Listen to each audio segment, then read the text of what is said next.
Ladies and gentlemen, this concludes my opening performance. Now, without further ado, we may proceed to the trial of our god. Oh boy. So, this is what it is. Yes, you deserve praise for the effort you took to raise the dramatic stakes. Do not forget, however, that I am Focalor, the god of justice, the embodiment of justice itself. Does it not strike you as even the least bit absurd to bring the very concept of justice to trial? May I interpret these words as your refusal to stand trial?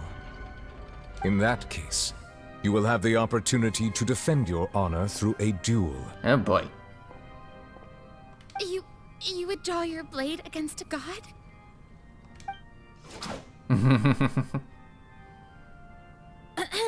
I see. It seems like you have made up your mind.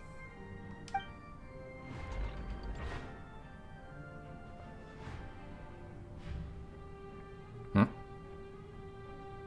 can't believe it. She just surrendered.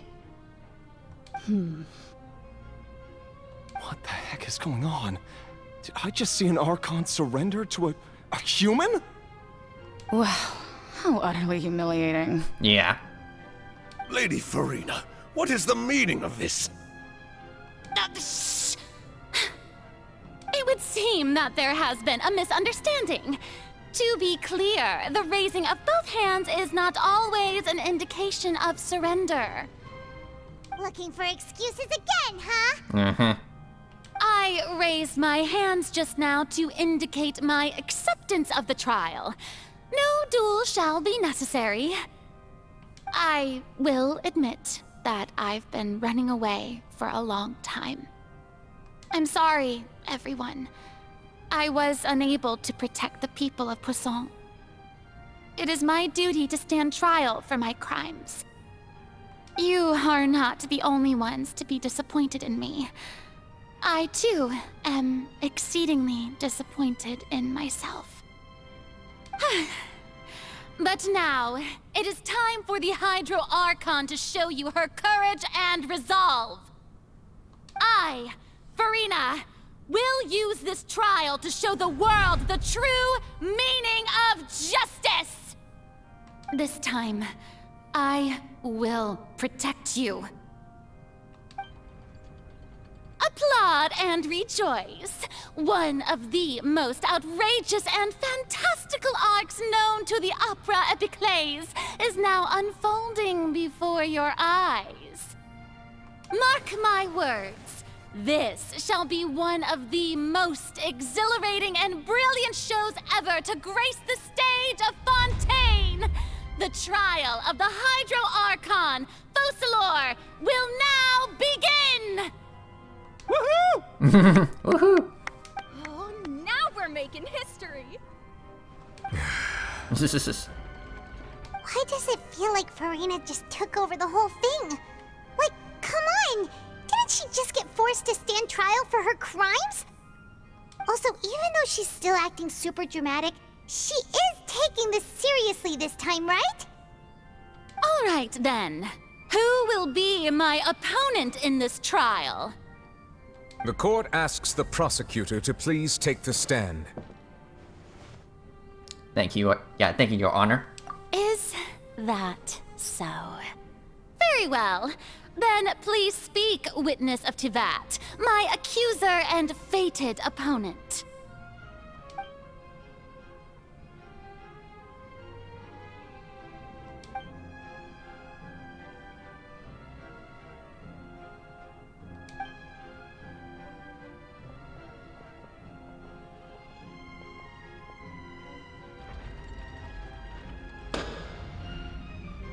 Also, please allow me to ask, as a final question before the trial begins. Okay. Just how much work did you do to force me onto this stage? Well, we did do a lot of prep after the meeting that day. I can go over the tasks assigned to the Spina di Rosula, since they were rather straightforward and easy. Navia, the president of the Spina di Rosula. Most of the people who participated in the disturbance this morning were my subordinates. They changed into plain clothes and came to the Opera House as regular audience members, waiting for the perfect opportunity to incite insurrection against you. The people's resentment against their Archon has been building as more and more of the prophecy is fulfilled. A spark was all we needed to turn smoldering anger into a flame. Moreover, according to our understanding and analysis of you, when something like that occurred, you would likely flee the scene and head to Poisson by yourself. So, we arranged for a second group to lie in wait there. So, you mean... the ones who scoured the settlement for me were also from the Spina? And their goal was to force you to step into the giant magic box so you may personally participate in the greatest magic performance in all of Fontanian history. That's right.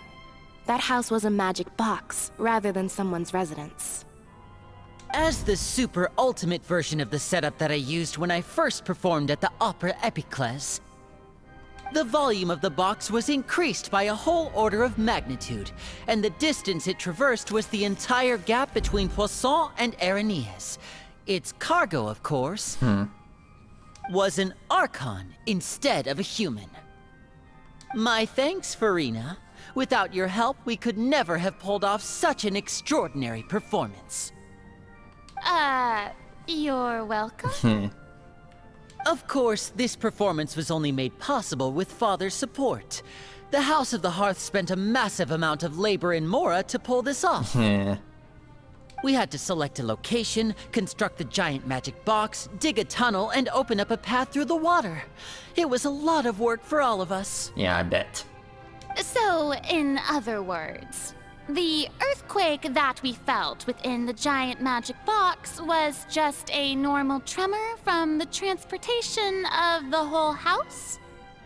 That's right. It wasn't a sign of another disaster to come. Pretty clever. Then, I can guess Nervilette and Cloran's parts. You gathered a crowd, prepared a stage, and made sure that the champion duelist would be immediately ready for a fight. Also that as soon as I appeared on the stage, the trial may commence without a hitch. Am I right? Yes, that is correct. Well, Clorand, I must commend you for your courage. Only the most outstanding champion duelist in all of Fontaine would accept a duel with an Archon without flinching. Thank you. As for you, Traveler, I suppose your role was to keep me distracted with conversation once you found me in Poisson. Basically. You'd make sure that I didn't notice anything amiss before revealing yourself as my prosecutor once we'd arrived onto the stage. No, you guessed wrong. Oh? I guess my mission was to give you one last chance.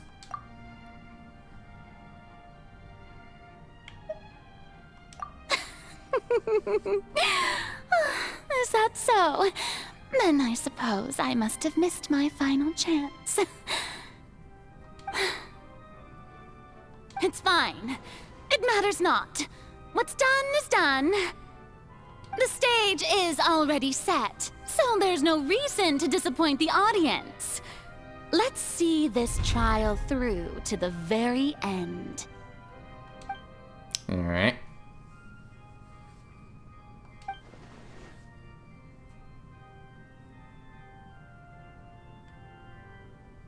Madam Prosecutor, please allow me to pass this along. This is a document that Miss Charlotte applied for and received permission to share with you during the trial.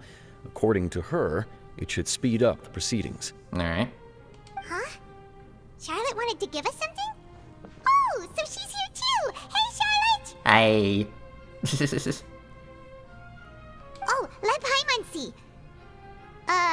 Isn't this the exclusive interview that she did with us before? So she's already finished it, huh? Oh, wait.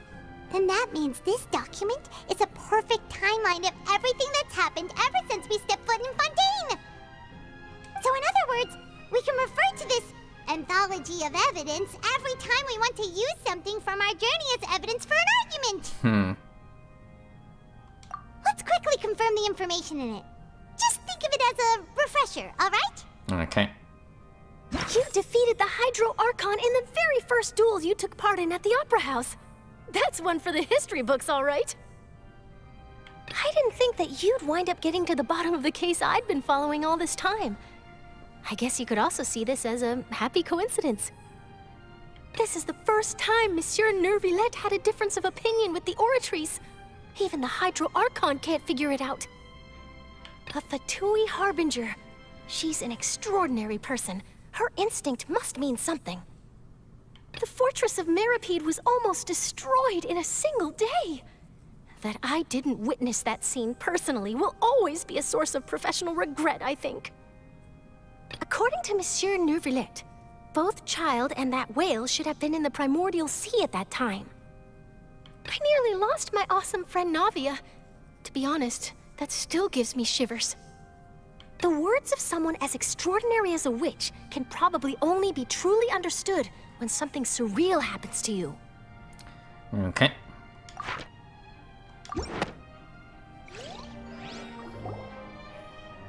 The prosecution and the defense are both in position. The trial shall now begin. Alright. Oh, come on, Nervillette. There's no need to repeat all the unimportant legalese.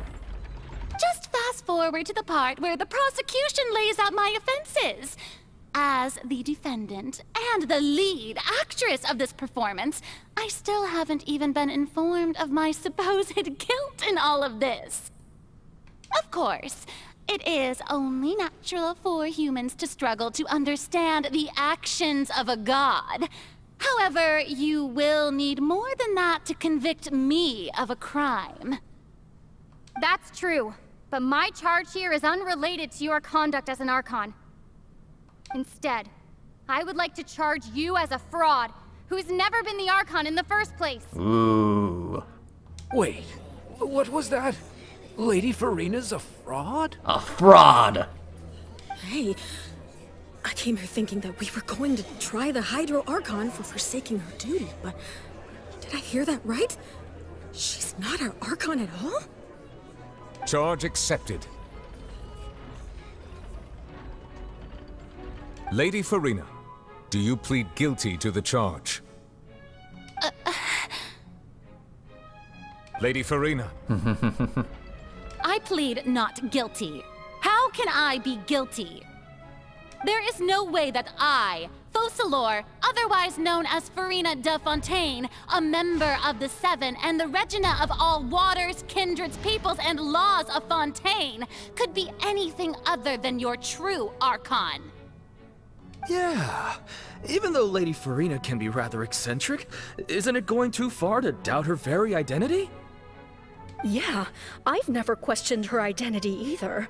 Sure, Lady Farina can be super irresponsible, but what grounds does that prosecutor have to make such a huge claim? I have cause to believe that common sense will prevail in this case. Many of the members of the audience have known me as the Hydro Archon ever since they were born. There would be no fooling their memory. See? Even the Oratrice has decided to show me its favor. Are you sure you want to commit to a charge that will never be upheld? If you wish to drop the case, I can promise you as the God of Justice that you will not have to face trial for making a false accusation. We will treat everything that's happened as a dramatic spectacle and move on with our lives. What do you say to that? Huh. An argument with near impossible odds, huh? We have to not only refute Farina's claims, but also overturn the long-held beliefs of the people. Well, I tried to give you the chance to surrender. If you must persist, then let me ask. If you believe I'm not the Archon, then what manner of being do you think I am? And if I was not the Archon, then how did I manage to live for over 500 years?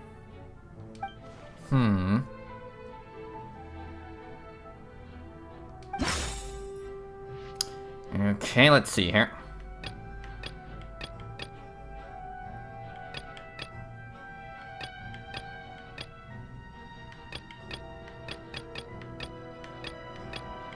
Okay, so it's either a child, the knave, and this teacup.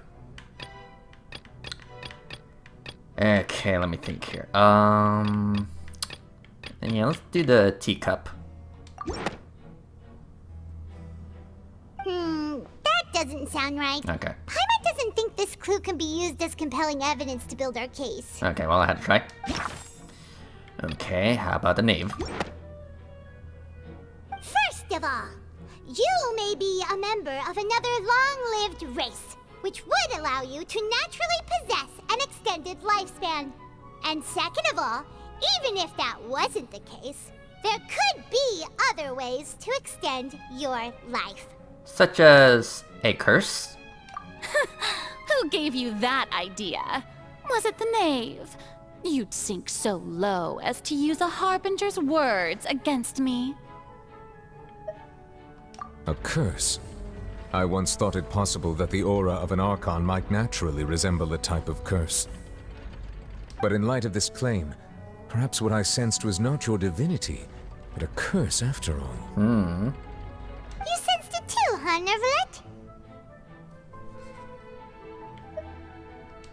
Lady Farina is actually a human?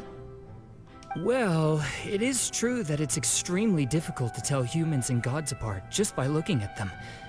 It's not impossible. Oop. Well, don't start celebrating too early now. Even if I have been carrying a curse like you said, how does that prove that I am merely a human being? Besides, everyone knows that the main difference between a human and a god is the possession of authority. Gods can do what humans cannot. That's why they're worshipped as gods.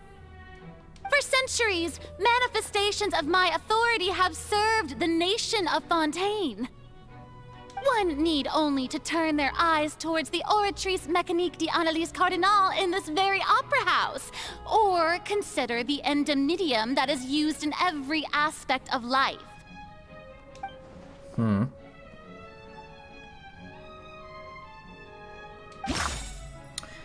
Okay, let's see here.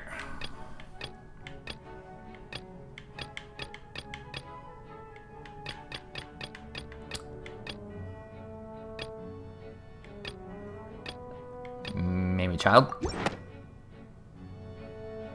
You tried to reference the Oratrice. But weren't you as confused as all the rest of us when the Oratrice declared Child to be guilty without any proof? Otherwise, you should have come up with a good explanation for that by now. Didn't I make myself clear at the time? The decisions of the gods are naturally difficult for humans to comprehend. There is no need to provide an explanation. Lady Farina, I believe a reminder of your current circumstances is in order. While the court is in session, the principles of justice and the law must come before all else. While you are an Archon, you are also first and foremost the defendant in this trial. You will prove yourself unable to defend against the prosecution's charges if you continue to withhold vital information against the rules of the court. I never thought you'd use that kind of rhetoric against me. That was no trick of rhetoric, Lady Farina. I've merely reiterated the rules of the court.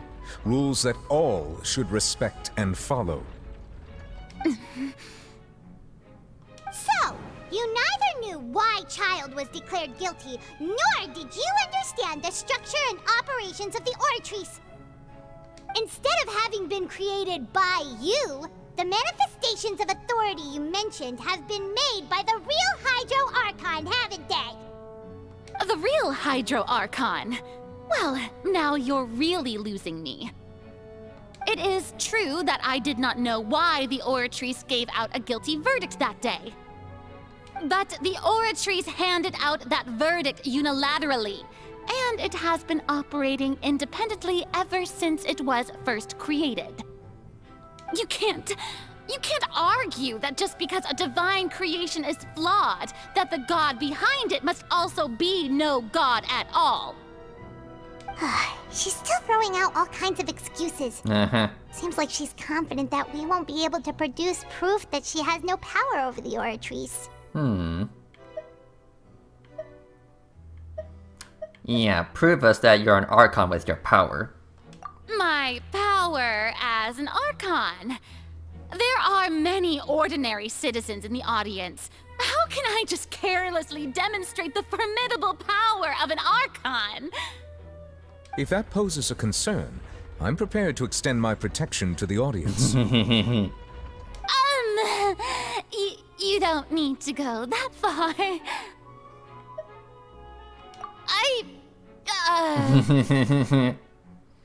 Aren't you the Hydro Archon? Or is it that you can't even wield the power of Hydro, much less the authority of a god? Indemnitium! Yes! It's all because of Indemnitium! All Archons derive their power from the faith of the people, and I've converted the people's faith in justice into Indemnitium! You literally just pulled that out of your ass. Thus did I give up all of my divine power to provide everyone with energy for their daily lives. Have you ever seen a more magnanimous god? Isn't that a huge stretch? Yes, a very huge stretch.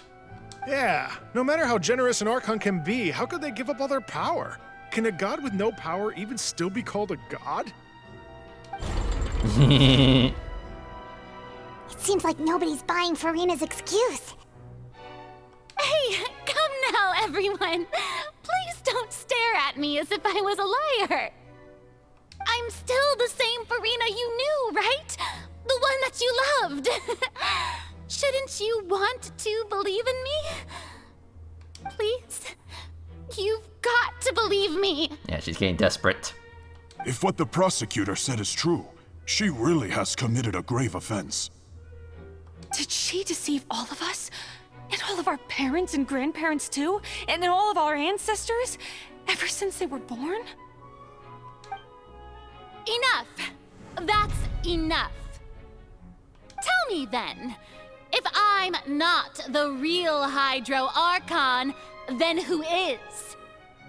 If you have no evidence of another Hydro Archon's existence, nor can you find anyone who can back up their claim to be such, then what grounds have you to say that I'm not actually the real deal?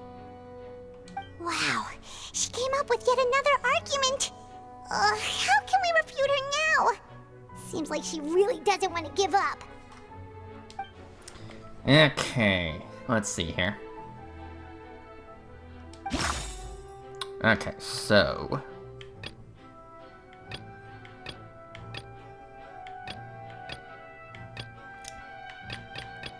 yeah, I'm gonna say Nivelette. That doesn't sound right. Paimon doesn't think this clue can be used as compelling evidence to build our case. Okay, well, I thought it was a good try. Okay,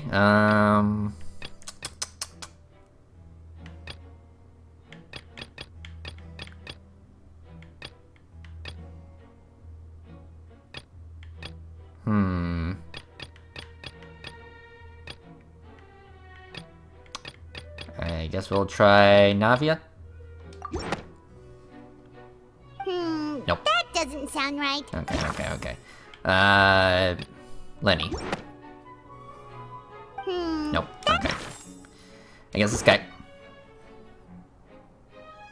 It has been established that all Fontanians can dissolve in water from the primordial sea. And that means... Since you insist on claiming to be a god and not a human, then there's a method that you can use right here and now to eliminate all suspicions of you being the latter. Miss Navia, Please apply to serve as a temporary attorney for the prosecution before addressing the court. Though you act in partnership with the prosecutor, you must still adhere to proper procedure. Super sorry, Monsieur Chief Justice. I swear this really will be the last time that I'll speak out of turn. Now, I've brought some seawater from Poisson. As everyone knows, a massive flood struck the area not long ago, taking many lives, including those of some of my closest friends. So, Miss Farina, would you dare to touch some of the seawater? If we are to believe that you are indeed the real Hydro Archon, touching the seawater would have no effect on you. All it should do is strengthen your case. But if you don't dare to touch it, then we would have basically proved the reverse. Oh, and I must remind you that after the disaster at Poisson, nobody wants to see any more people dissolve.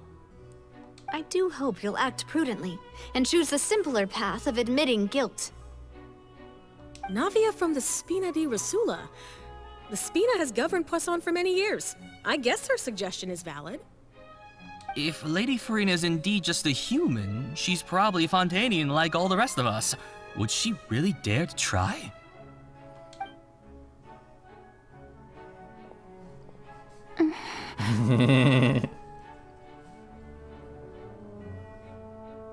Well, Farina? Lady Farina, this test has been unilaterally proposed by the prosecution. As it falls outside the realm of standard court proceedings, you possess the right to decline participation. Well, of course he had to tell her that. But refusing to participate is basically the same as a confession of guilt. She's just staring at the water without saying a single word. It really does seem like she's quite terrified of it. That could only mean... What's going on? Is she really planning to... that's not what we thought she would...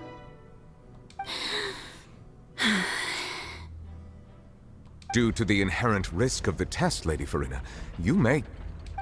Oh. She did it. What? Hey!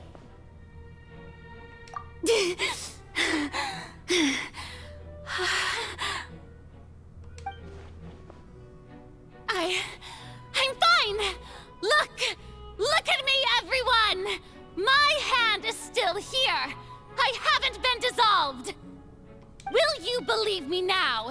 I really am your Archon! I'm nothing like a normal human who would fall apart as soon as they touch this water! Really? Was this not the most obvious thing in the world? Miss Siegewien? If you are present, Miss Siegewien, please come forward and attend to the defendant. Siegewien? Don't be nervous. It'll just take a few seconds. Let me see. That should be enough. Please announce the results of your evaluation to the court, Miss Siegewien. As everyone doubtlessly saw, Miss Farina was displaying symptoms of hyperventilation and flushed skin. These indicate that she was experiencing the adverse effects of exposure to primordial seawater. The extent to which she was affected is the same as other humans when exposed to primordial seawater of a similar concentration. Thank you, Miss Siegewien. Lady Farina, you may return to the defendant's stand. Oh, wait. What did she just say? I didn't get dissolved! Shouldn't that be enough to prove my innocence? Well, considering your tendency to run from your problems, we did originally prepare a direct sample of the seawater around Poisson.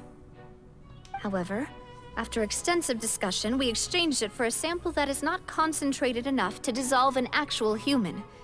After all, on the off chance that something entirely unexpected might occur, we don't want anyone else to lose their life to the sea.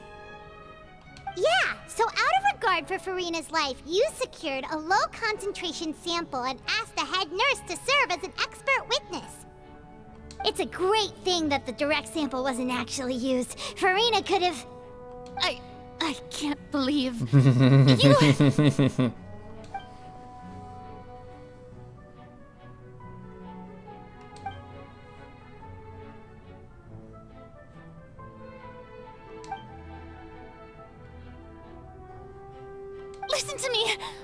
to me, everyone! Please don't give me such cold and disdainful looks! What happened just now didn't prove a single thing! Think about it! How can you conclusively prove that an Archon can't also be affected by the primordial seawater? Also, if I was really just a human, why would I dare to just put my hand in that kind of water?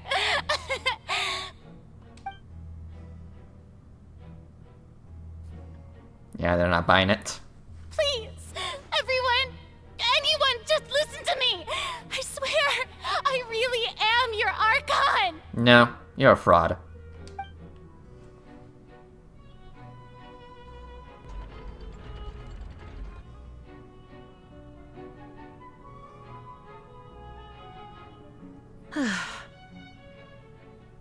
I don't think anything she says at this point will sway anyone. The odds are just too stacked against her now. With all the things that have been said, Paimon doesn't think there's any way left for Farina to win. I believe the time for arguments and presentation of evidence has come to an end. If there are no objections, we will move on to the final judgment. Oh boy.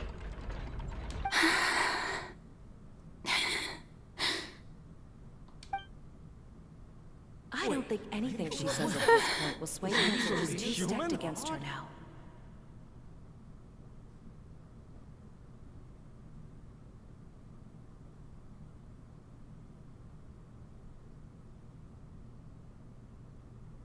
In my capacity as Chief Justice, I shall now render judgment on Farina's misrepresentation of herself as the Archon of Fontaine.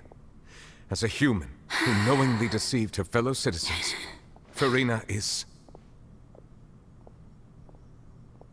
guilty. Guilty.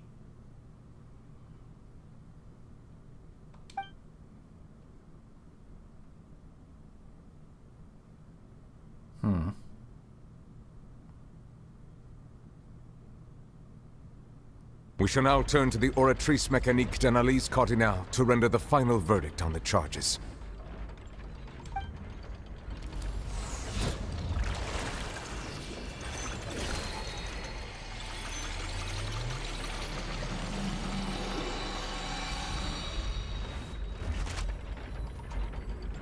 According to the judgment of the Oratrice Mécanique d'Analyse Cardinale, Farina is... Farina is... Yep. Well, what's wrong? What's the Oratrice's verdict? Oh, it can't be. No.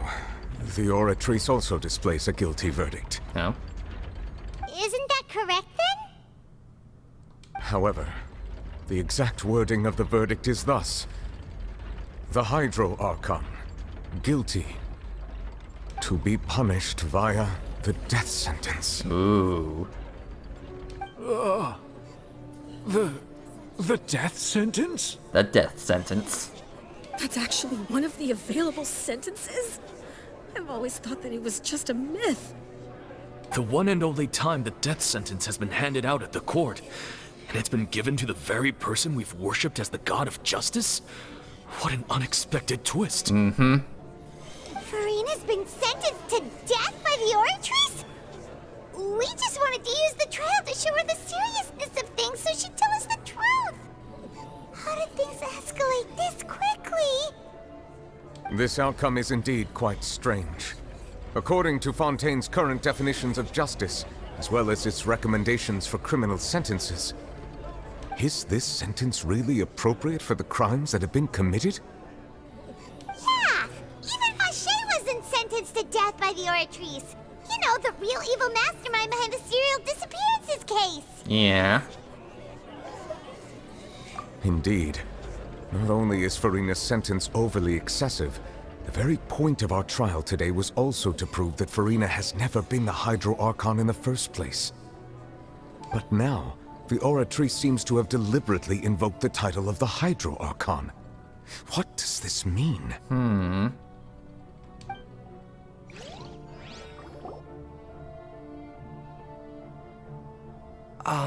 Excuse me, if I may interrupt. Femini? Is the trial still going? Fremine! Huh, you finally made it. I assume this means you've completed your mission? Mm-hmm. Any mission Father assigns to me will always be top priority. Okay. Is Oh. that the first prophecy slate? Huh. So the knave privately arranged for Fremine to try and find the missing slate. Alright, cool. I looked everywhere and finally found it at the bottom of the sea. It took me a long time to get around some dangerous stretches of water. But has the trial already concluded? Then doesn't that mean I've come too late? Oh no. Father will be disappointed in me. No, it's not too late. Thank you for your hard work, Mr. Fremine. Please allow me to review the record left on the slate.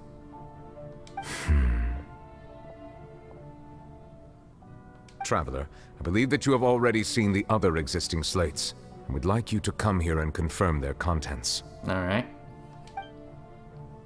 Be down in a moment. Huh? So what do you see? What is it? This looks like...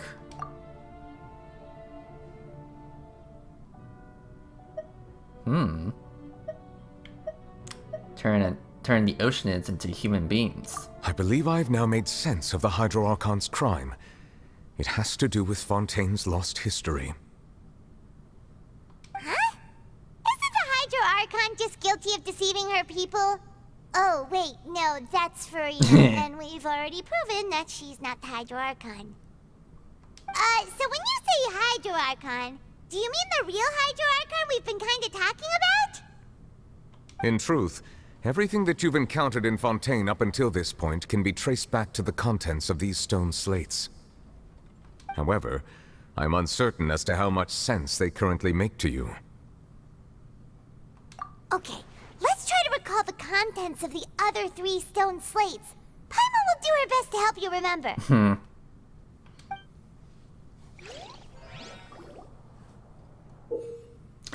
Okay, let's see here.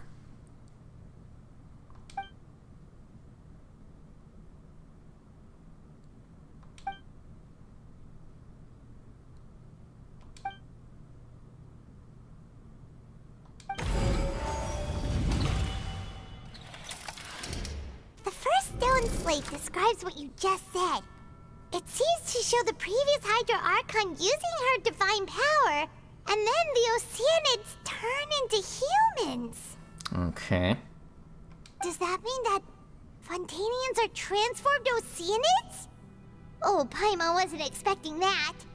But if Oceanids can turn into humans, then perhaps this process can be reversed as well. The second stone slate shows Celestia floating in the sky, and the Hydro Archon and her people worshipping it together. But the heavens still brought judgment down upon them. This must be the point when the Hydro Archon and the Fontanians were branded with their original sin. Does this mean that the original sin and the Hydro Archon sin are the same thing? The third slate shows the Hydro Archon sinking into the sea surrounded by many people. That reminds Paimon, didn't we also watch that happen to someone else? Well, the fourth slate is the prophecy the Fontanians have been talking about. People dissolving into the sea, the Hydro Archon crying on her throne, and so on. We didn't believe that such a crazy disaster could happen at first, did we? But after that incident, it was just a question of when and not if.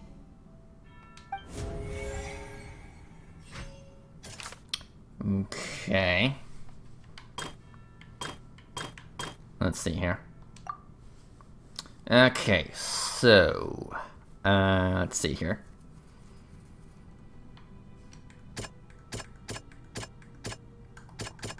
I guess we'll start with this guy first.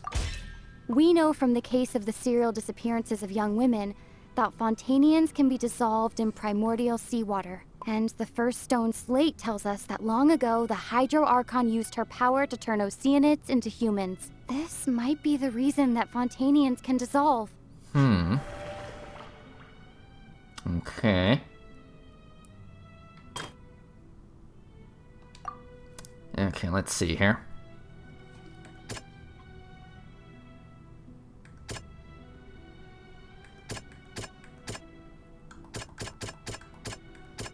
That doesn't sound... Okay, I gotcha.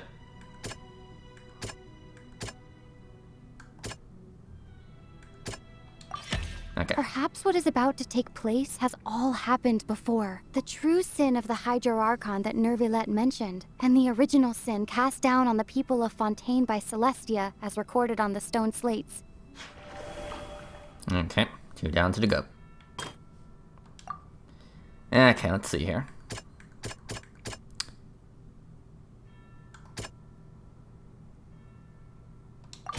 Okay. It's not as simple as falling into the sea. When Navia fell into the sea, her consciousness was subjected to judgment. The stone slates show the people gathered around the Hydro Archon in the sea.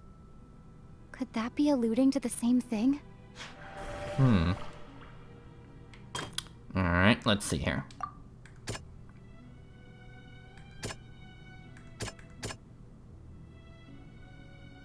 That doesn't... Nope, okay, Nope, okay. The prophecy from the stone slates found its way into society, but not many people believed it at first. The fortress of Meropide was nearly flooded with primordial seawater, which we know can cause Fontainians to dissolve. It seems increasingly likely that the prophecy may come true. If we hadn't dealt with it in time, things could have gone very badly. They'll dissolve into the primordial sea but won't cease to exist. Their essence will flow in the seawater, converge, and take the form of an oceanid. The Hydro Archon was sentenced to death in court, shocking everyone present. Perhaps this means that her sin was actually Fontaine's original sin. Navia fell into the water inside those ruins, and she nearly dissolved. She was surrounded by the people of Poisson in a court within her consciousness, and was forced to take part in a trial meant to make her stay. The eruption of the primordial sea at the fortress of Meropide was the surest sign that the prophecy was about to come to pass no matter what. The prophecy's contents can all be verified by recent events. If we combine what we know together, loads of truths should come to light. Okay, cool.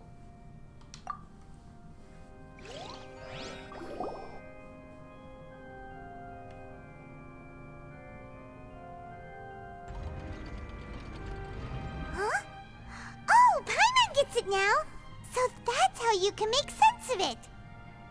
But then it feels like we're going to have to share some truly shocking revelations. Let's hear them. Okay. Fontainians are not real humans. Incredible. Linny, did you hear that? We're not real humans. All Fontainians were originally created by the late previous Hydro Archon, with Oceanids as their basis. The evidence for that can be found in how only Fontainians could dissolve in primordial seawater, and how all the girls Vacher dissolved were also turned into Oceanids. Oh, and according to Navia, when she was about to get dissolved, she also saw everyone gathered around for a trial, all of them in the shape of Oceanids. Indeed.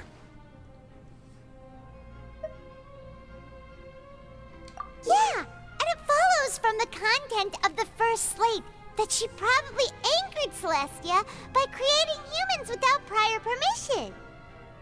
That could also explain why the Oratries judged the Hydro Archon to be guilty. It's to account for that ancient sin. The Hydro Archon's true sin was creating us? Oof. And yet, after many hundreds of years, the Hydro Archon's creations have turned around to try to judge the Archon within the Opera Epiclese. The twists of history are often the most unexpected of all. Yeah, isn't the image signature just like when Navia fell into the sea? So wouldn't it be trying to show the image of the Hydro Archon also falling into the sea once the prophecy has been fulfilled in the fourth slate? In the end, the people will all be dissolved into the waters, and only the Hydro Archon will remain weeping on her throne. Only then will the sins of the people of Fontaine be washed away. Did Paimon get all that right? You've made some keen deductions. I must say, given how much you still don't know, it is impressive that you've already managed to connect so many pieces of the truth. However, while you were able to decode all the information on the slates, they've also been etched with an additional layer of hidden information using a different power source.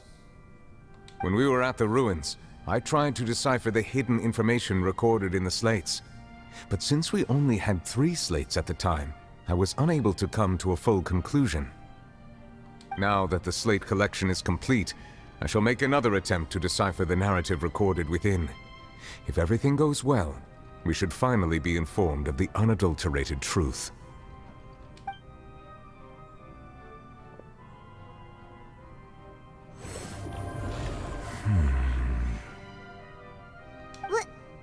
Well? Did you get it? I believe I should share this truth not only with you, but with all the people of Fontaine as well.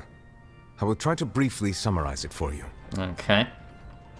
Your hypotheses regarding the origin of Fontainians and the sin of the Hydro Archon were both correct.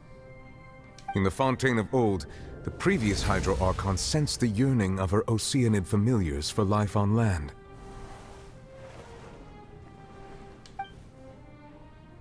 The Oceanids were enamored with the beauty and romanticism of human beings, and wishing to have those experiences for themselves, expressed to the Hydro Archon their desire to become of a similar kind.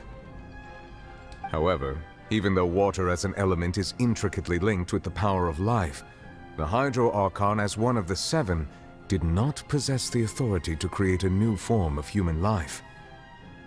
Not one to give in, she eventually found a way to create permanent humanoid bodies for her familiars by appropriating the power of this planet's primordial sea. She poured primordial seawater into the Oceanids' blood vessels, creating humanoid mimics in the process. But if Fontainians were to ever come into direct contact with water from the primordial sea, the power within their bodies would escape these artificial restraints and return to the sea. As a result, their forms would collapse, and they would be reverted to their original forms as Oceanids.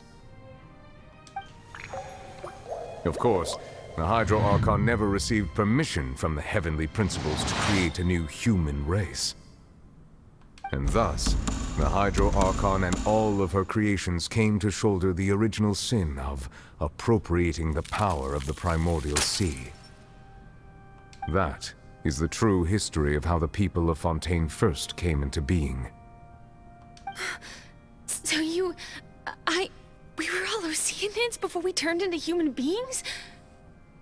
That's way too much information for me. I think I'm just going to pretend that I never heard a single thing. Wait, but if that's the truth, we can't let the Hydro Archon be sentenced to death.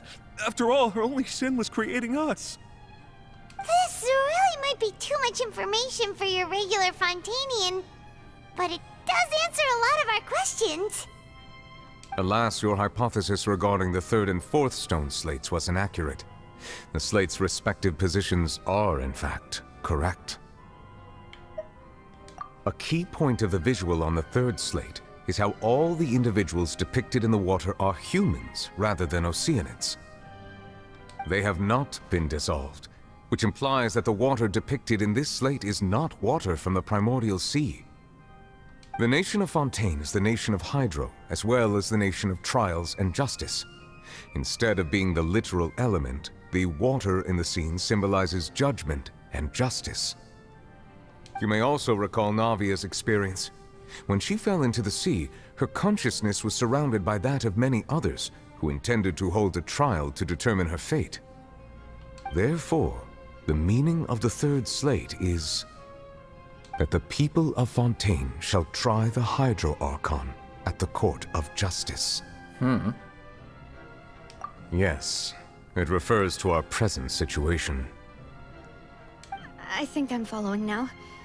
So, what you're saying is, even though we decided to put on this trial to avoid fulfilling the prophecy, in truth, everything we've done has happened exactly as the prophecy foretold. So now, it seems, we're the ones making sure it comes true. What should we do? I don't know. Huh. No matter what, the prophecy will be fulfilled. Is this what it feels like to be a prisoner of fate? If that's the case, does that mean the scene in the fourth slate will also be fulfilled soon? Traveler, I would like to point out another small fallacy in your deductions. About the fourth slate, you probably thought that the eruption of primordial seawater beneath the fortress of Meripede served as the surest sign that the prophecy was about to come to pass, yes? However, I believe that rather than being a sure sign, that eruption could in fact only be a small warning of something far worse to come. Yeah, boy. As for the root cause of the catastrophe, I believe you've already encountered it once before.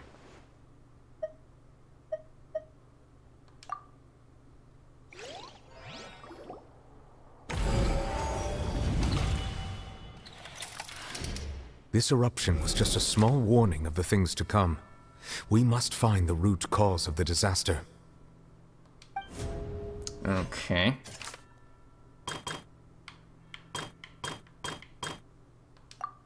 Let's see here.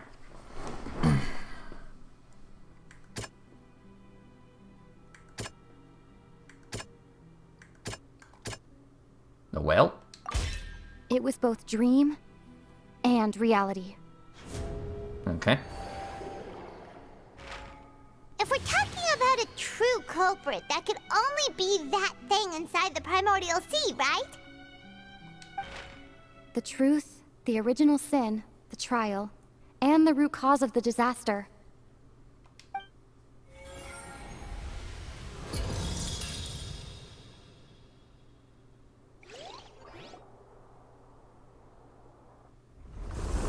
Nope. Yeah, get out of here. Yep. Yeah, it's here. The whale.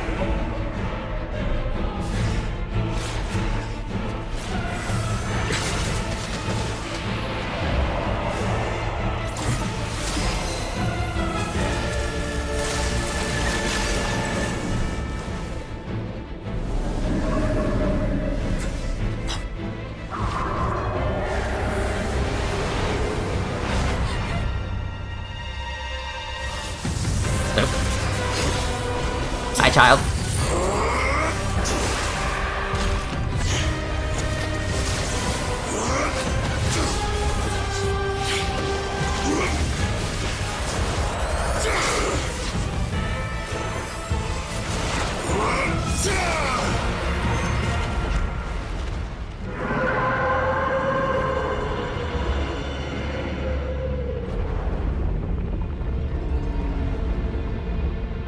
Okay.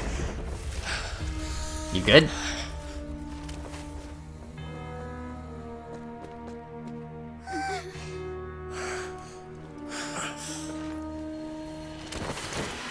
Oop.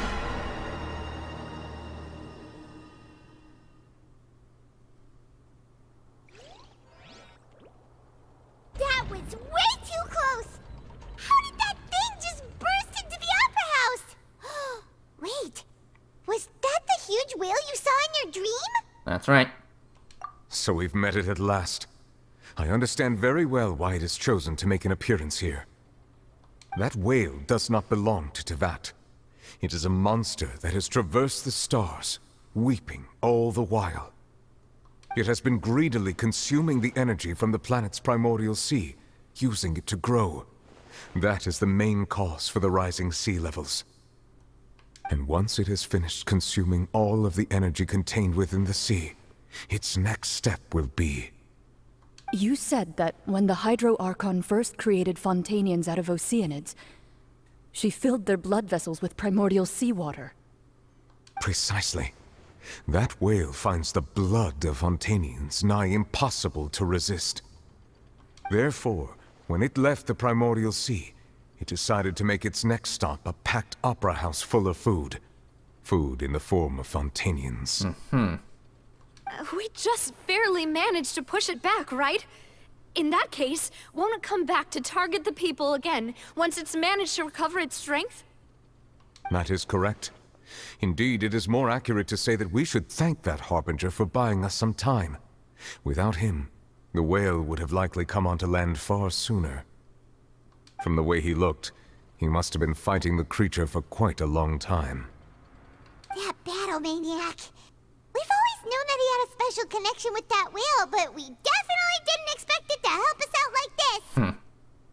Anyway, now that we know that this whale is the actual cause of the disaster recorded in the prophecy, all we need to do to stop the prophecy would be to find a way to beat it up, right? It is too late. What do you mean? It had already absorbed too much of the Primordial Sea's energy before we could notice it. At this point, it has become practically integrated with the sea itself. Even if the entirety of Tevat were to be destroyed, it could still survive and swim off towards some other world. That's not something I will accept. We've already done everything we can, and we even found the true culprit. We've come so far. You can't just tell me that the last hurdle is some impossible foe. That's just not fair. Indeed, that's not how a grand performance should end. I'll fight it to the end, no matter what. So the prophecy will be fulfilled no matter what, huh?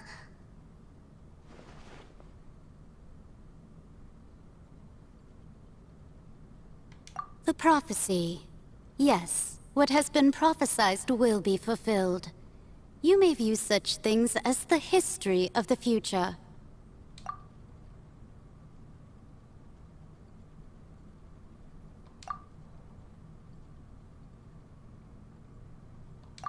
Just as prophecies are usually only the future as seen from the perspectives of the gods, could things be happening in hidden corners where the gods' gaze does not fall? Ultimately, fate shall serve as your only guide, no matter what will happen in Tevat's future. All you need to do is to play your part.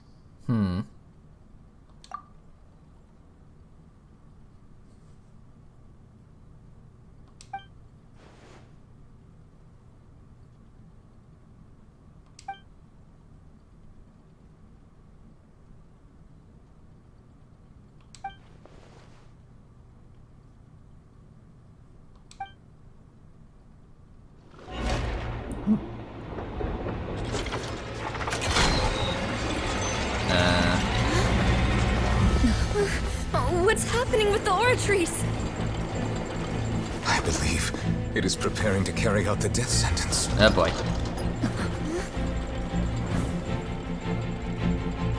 Farina!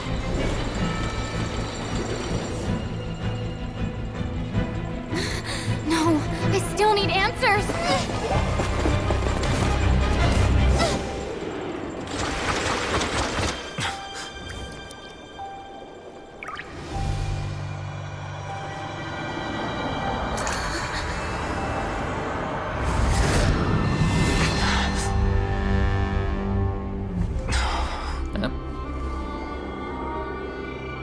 Okay.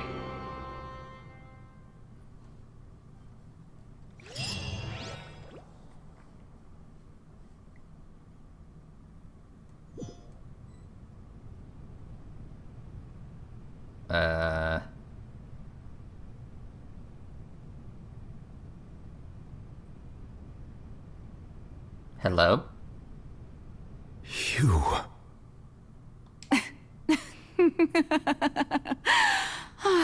You are Farina, right? Sorry. That shocked expression on your face is just too amusing. I couldn't help myself. You are not Farina. Who are you? Ah, the sweet sound of bewilderment. Marvelous. a sure sign that my attempt to deceive everyone was a resounding success. But to answer your question, I am Focalor. You know, the god. Focalor, why did you deceive us? Oh, that wasn't my goal, of course. Goodness, no. But I had to fool everyone else too, if I was to stand any chance of deceiving the heavenly principles. Deceiving the heavenly principles? It's all because of that pernicious prophecy. Dreadful, wasn't it? Everyone doomed to dissolve. Fontaine condemned to be flooded. One was not amused. In fact, one was positively bemused when that problem was thrust upon me by my dearest predecessor. That's the former Hydro Archon Egeria for the uninitiated. It hardly gets more disastrous than a preordained national catastrophe, now does it? She knew full well that the prophecy would surely come to pass. And as one of the seven, she also knew full well that one defies the heavenly principles at one's peril. So yes, as you have no doubt surmised, it was a rather impossible situation that I found myself in. I spent a terribly long time mulling it over, alone on the ocean floor. And I was almost growing barnacles by the time I finally realized there was only one possible solution to this confounding conundrum. I had to outwit the heavenly principles, allow the prophecy to be fulfilled, ostensibly at least, while saving everyone at the same time.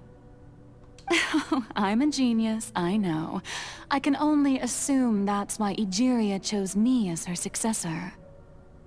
Although, looking back now, it was hardly the inheritance one dreams of. Between the task of saving the nation, the quotidian duties of the Hydro Archon, and not to mention the original sin of creating a new race of humans, I dare say she left me quite a colossal mess to clean up. But one can only play the hand one is dealt. I did not choose this, any more than I chose to be one of her Oceanid familiars. So you were also once one of the Oceanids, transformed into a human by Egeria's hand? Yes, I was. I always dreamed of becoming human. And I still do, even now. In my eyes, to be human is to be part of the greatest opera ever known. After becoming a god, I separated my divinity from my body and spirit, leaving behind only a self that was as naive and bewildered as my past self on her first day as a human being. The me you see before you now is that divinity. And the human counterpart I left behind, I named Furina. She could feel joy, sorrow, and everything in between. She could be as vain and conceited, or as meek and vulnerable as she wished. Her strengths were of a kind only a human could possess, as were her shortcomings. But in my eyes, Furina's humanity was what made her perfect. She was perfectly human in every way, the person I always wanted to be. Anyway, so then I cursed her.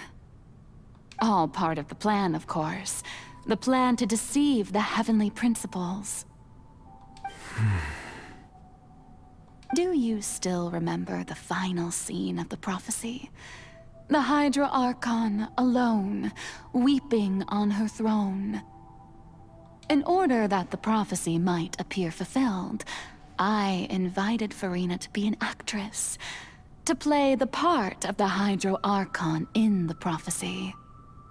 Under the curse I placed on her, so long as I, Focalor's divinity, continued to exist, she could not die. But nor was she free to live her life in the pursuit of happiness. Instead, she was forced to take the stage in the opera house, to embrace the role of leading lady, to forever play the part of the god from the prophecy, all to create a deceitful appearance of that prophecy coming to pass. I suppose now you probably understand why your court is called the Opera Epiclese. But Farina is only human, isn't she? Even though she has had a long life, her mind is no stronger than that of any other ordinary human being. I cannot begin to fathom what she has had to endure. It must have been torture for her. It has indeed.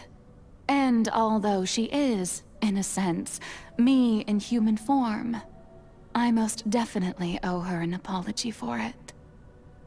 It's been 500 years. And all along, she's been playing her part in the most unimaginably long, unbearably lonely, and agonizingly painful opera of all time.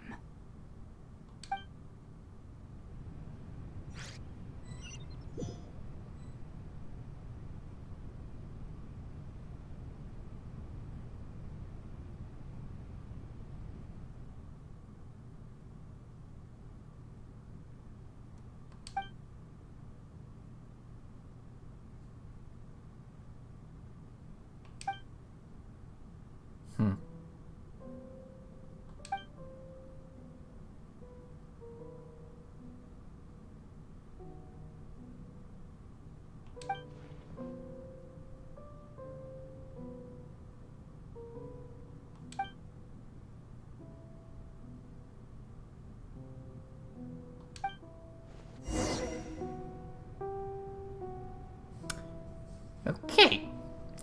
Well, not a lot. Oh. I gotta go to the sides. Farina.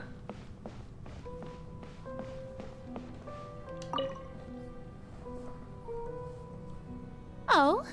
Who permitted you to come onto the stage? Now, I understand your admiration for my august self, but I must ask you to keep to the rules. All right. It is not my intent to reprimand you. There is no need to state your name. Just be off with you. Do not distract me from my performance. Oh, do not jest. Can you not feel it? I am Focalor. The eyes of countless Fontanians are upon me. I must, at all times, display the utmost elegance and nobility.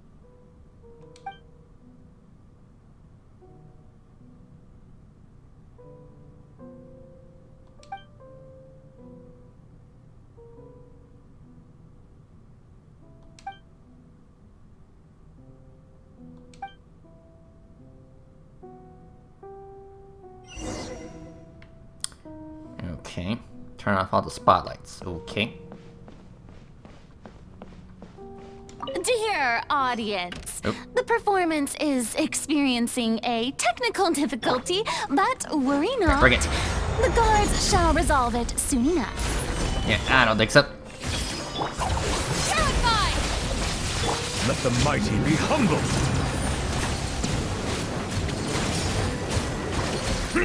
Settle down. Okay. Well, that's one. Hey, what gives? The audience is still watching me, you know. Guards? Wait, where are the guards? Guards!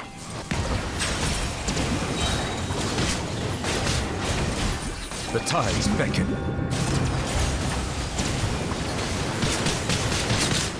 There you go. Okay, last one.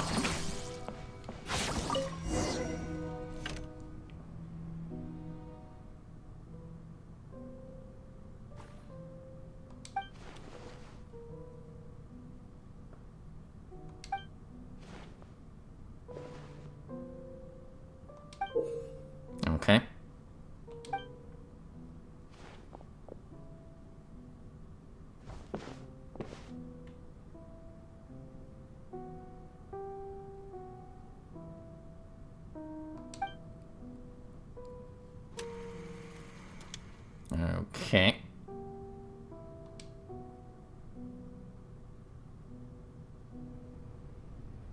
Ah.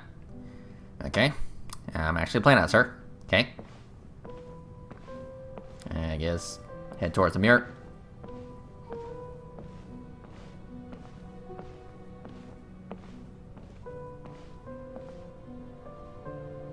Furina. Furina. Huh? Who's that? Who's calling me? Where are you? Be not nervous. Be not afraid. I am before you. Wait a moment. You're mirror me? How can this be? Mirror you, huh? You know what? That's not bad. Let's go with that. Mirror me. What do you wish to say? The prophecy. Have you heard of it? What prophecy? Wait. I know. I think. I don't know why, but it's in my head somehow. The people will all be dissolved into the waters, and only the Hydro Archon will remain, weeping on her throne. Only then will the sins of the people of Fontaine be washed away. Oh, very good. You know it well. What's going on? I can't seem to remember anything clearly. The only thing I know for sure is this prophecy. Will it really come to pass? Yes, it will. And that is why I've come to you. Disaster will come to Fontaine sooner or later. Things will develop just as the prophecy declared. There is no escaping it. But doesn't that mean everyone will die? I'm a Fontainian just like them. Will I dissolve too? Oh, don't worry. Magical meetings exist in this world precisely to give people a chance to turn things around. It is the reason why you met me today. I will tell you how to save everyone, but you may have to suffer somewhat. Oh, so there's still hope after all. Goodness, you frightened me. You spoke so much and with so much certainty. As for the suffering, well, I will admit that the first thing that came to mind was, why do I have to be the one to suffer? But if the prophecy will come true, I'll also die anyway, right? So if I've already met you as my magical meeting in this world, if there were scales, with all the people of Fontaine on one side, and my pain on the other, is it not obvious where the scales should tilt? You truly are the perfect human. My ideal. I suppose this would also be the justice that belongs to you. Huh? Don't worry, it's nothing. Listen well. Fontaine has just lost its Hydro Archon. I need you to play a role. That of the new Archon. Play as a god? That's right. You must begin a never-ending masquerade. You must never let anyone suspect your identity. If you can keep it up, then I shall have my way of defying this prophecy. But should your identity be revealed, then all hope will be lost. But how will I do this? A human assuming the role of a god without being exposed. Don't worry. What you must do is not to turn yourself into a real god. You simply need to play the role of a god as humans imagine them to be. Being a human yourself, I'm sure you already know what such an entity would be like. Remember, your true challenge will not be pursuing divinity, but contending against humanity. I'm still not sure I understand, but I'll try. I'll try to do this. So, how long am I going to have to play this role?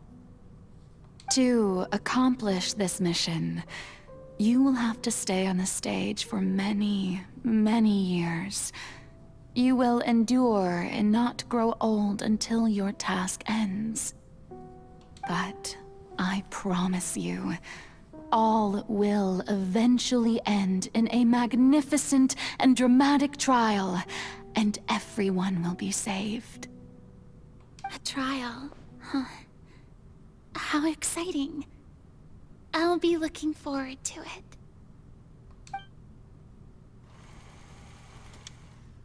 Okay.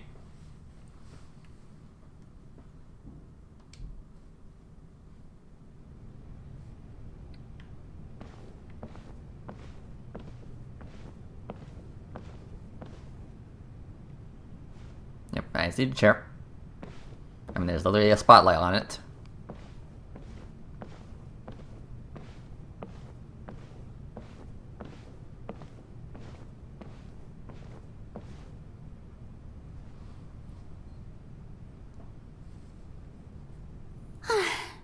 The Maison Cardinalise has announced my accession, but this is my first time facing the people. What should I say to most appear like a god? To be honest, I still don't know. Perhaps I should first try to act natural. Ladies and gentlemen, good evening, and welcome to the Opera Epiclese. I'm sure you've all heard about how I have taken on the role of Hydro Archon. Indeed, I am Farina de Fontaine, your new Archon. In truth, I know little about becoming a nation's new god, but it will be my honor to guide you all. As the god Focalor, the god of justice, I shall do all within my power to lead you into an age of fairness and justice. Once again, thank you all for coming. If you should have any questions or suggestions, please send them to the Maison Cardinalise. The future of Fontaine will require us to work together, after all. This should do it. I thought I might stammer, but thankfully, I was able to convey my thoughts just fine. Okay, and next. That's the new Hydro Archon. Is this some kind of joke by the Maison? I would have thought that a being that surpasses humanity would be a bit more assertive. Hey, did you hear that? She even told us to send her suggestions there at the end. Shouldn't gods be all-powerful? She's being so modest. What's the difference between her and an ordinary person, then? If you ask me, perhaps the succession didn't actually happen. She might just be a Maison-backed puppet. Wait, what's going on? Why is everyone suspecting me of being a fake? Oh, this is bad. If I get exposed here, there'll be no saving the people from the prophecy. Right. Mirmi said that I just need to play the role of a god as humans imagine them to be. Calm down, Farina. Think. What do the people want? How would they imagine a god to speak and act? Assertive, with a strong sense of presence. One who can dispel all doubt. That is the character I'm fated to play.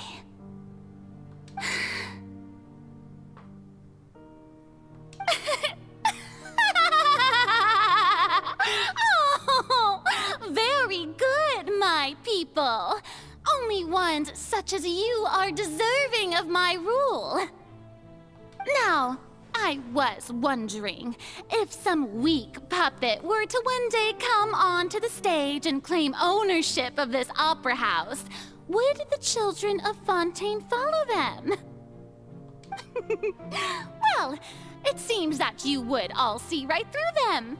Having passed my test, you are qualified to witness wondrous trials alongside my august self, here in this opera house. You may consider my previous act a door gift of sorts. I thought it was a debut that suited the atmosphere. Now then, let us be reintroduced. Ah, so that was just a performance. How could I have forgotten that we were inside an opera house? Her personality. It's quite shocking, to be honest, but I suppose it's a better look than before. Such a fascinating and bold deity. How wonderful! Our future may yet be bright after all. It seems I've turned them around. Best follow this flow and restart my accession speech. My dear people, whether you acknowledge me or not, whether you trust me or nay, I say to you, keep faith in your ardor for justice. We have heard it said that this nation's sins can no longer be washed away. Well, I say that justice is most fragrant when it blooms amid sin. The scales of justice should not weigh heavy in the hands of its God. On one side, it must carry fairness and justice. And on the other, praise and applause. May law be the prayer on our lips. May judgment be our worship. Let us light the fires and drink to the future of Fontaine. There is no trouble in this world that justice cannot solve. All that is needed is for you, my people, to believe in it, heart and soul. So long as I, the Archon Focalor, stand within the Opera Epiclese, so long as I stand before the Oratrice, I shall even judge the gods of this world!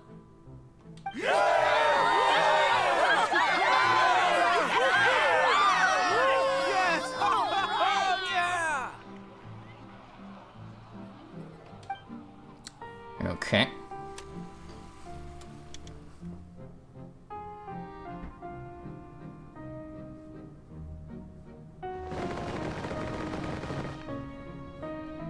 Okay.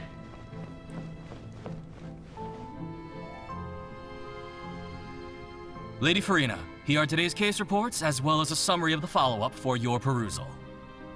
Come now, was I not just at the Opera House in person? Leave these kinds of things to Neuvillette. Besides, none of these trials were the one that I'm looking forward to the most. If I may be so impertinent, what kind of trial are you truly looking forward to? A magnificent, dramatic, and wondrous trial. A trial to end all things.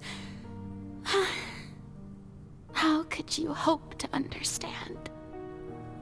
That's true. I fear I lack the ability to grasp your divine thought, Lady Archon. No need for fright, and do not take what I said before too seriously. Go now, do your duties. The trial I await. It will come one day. Okay. Are we here then?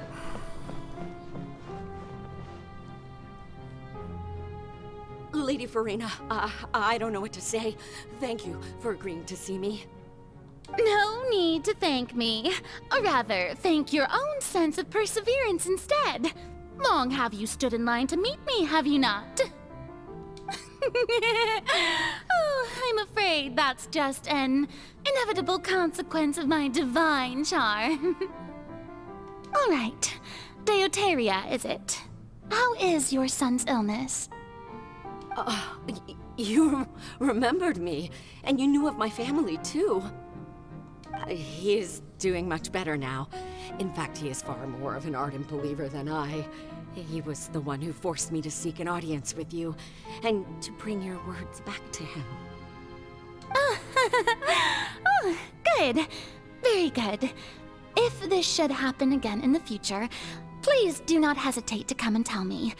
Going down to citizens' homes every so often, while not usual practice, should serve as a fine change of pace.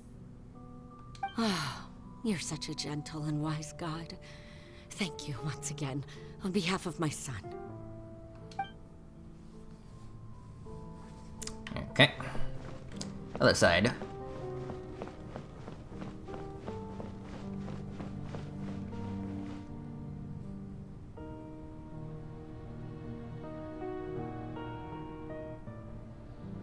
Lady Farina, here are the latest hydrological reports. As for the specific parameters you asked to take note of, I'm afraid things still don't look good. I see. It's as I thought then. As your god, I did already expect this, but I wanted to see how far your human wisdom would allow you to analyze it. All manner of signs indicate that the prophecy will still come to pass. Forget it. That's not something you need to worry about right now. Well, as I understand it, the Fontaine Research Institute is also trying to find a way to counter the rising water levels. Really? Have they found anything? I'm afraid that they haven't found any effective solution thus far. Oh, is that so? Well, no wonder. This issue has reached the realm of the gods, after all. Still, their spirit is praiseworthy.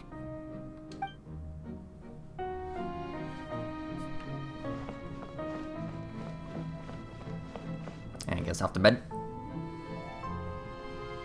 The day is finally over. I haven't had a moment to breathe this whole time. Yeah, it must be exhausting pretending to be a god. But it's good to see that everything's getting on track. There are no longer any voices of suspicion. Maybe this is fine. I just need to keep going, and everyone will be saved. All right, Farina, don't think too hard about this. You need rest. Tomorrow's a new day.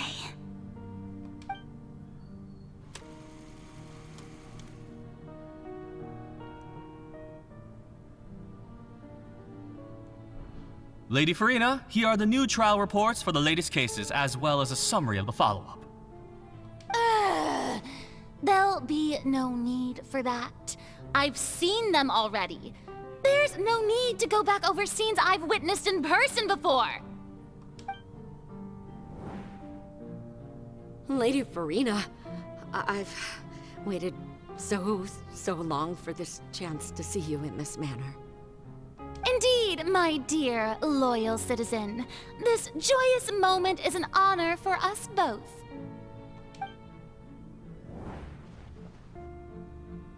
Lady Farina, we're detecting significant hydrological anomalies near Poisson. Understood. Keep monitoring.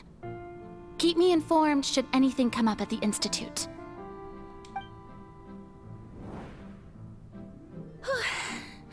I don't think I let anything slip today.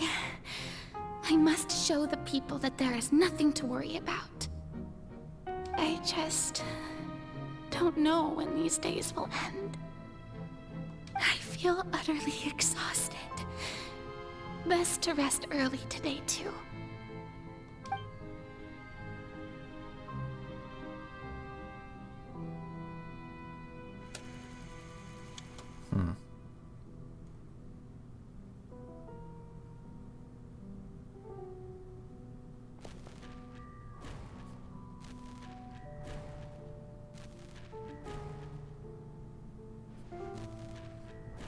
Yeah, now this is the definition of insanity, just doing the same thing over and over and over again. Jesus Christ. Lady Farina, it's like a dream being able to speak with you up close like this. I've heard that the first member of our family who was honored to receive an audience with you was Madame Deoteria, almost 20 generations ago. And what a fine family yours is indeed. It brings me great joy to meet such a faithful believer, a descendant of a line most ardent. Surely you exaggerate, Lady Farina. My lady? What is it, good citizen? Oh, are you crying? Uh-huh. Really now? I didn't even notice. This must be the overflow of hydro from my person. Well, can't quite help being the god whose dominion is the waters, can I? No wonder. No wonder. A manifestation of your power, then. Oh, Archon, I am honored to have witnessed it. Honored indeed. Shit, now I'm starting to feel bad for her. So interminable.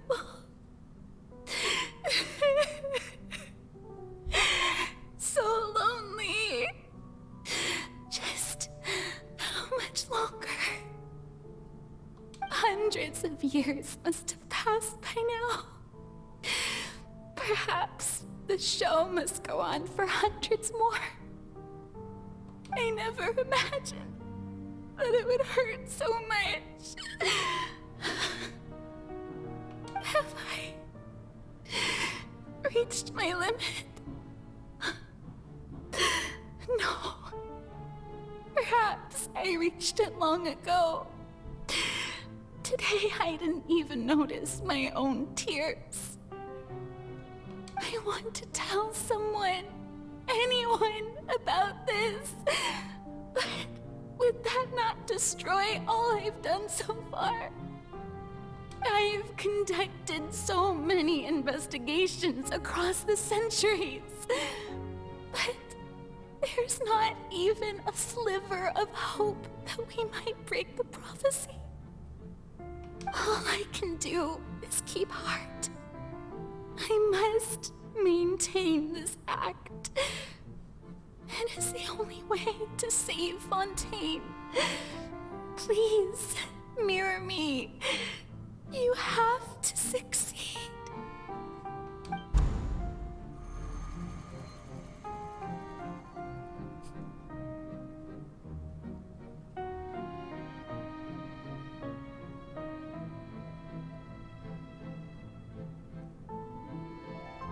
Farina, you don't have to shoulder this burden alone. Although I don't know what you might be keeping from everyone, your people are more than willing to share your burden with you.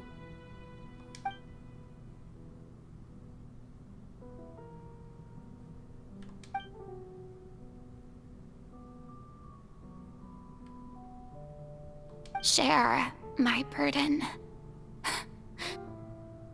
That's impossible. It was fated right from the start that this would be my duty alone. But even if your burden doesn't need to be shared, you can still choose to confide in someone. Just share it with me. I'm what you'd call a witness. A witness? Yes. I've heard that you came to Tevat from beyond the stars, yes. In other words, you never belonged here.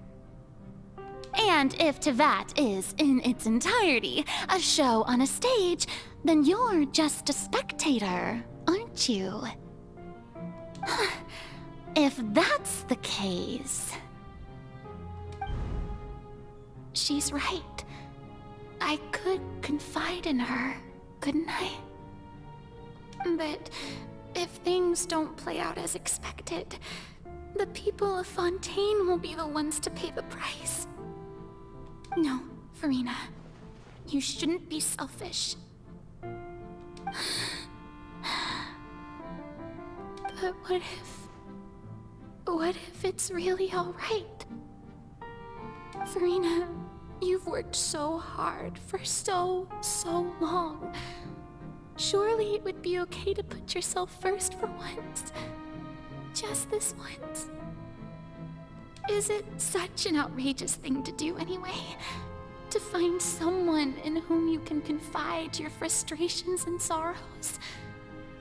Surely it could not hurt. If you let this opportunity slip through your fingers, it might never come by again. Think about it long and hard.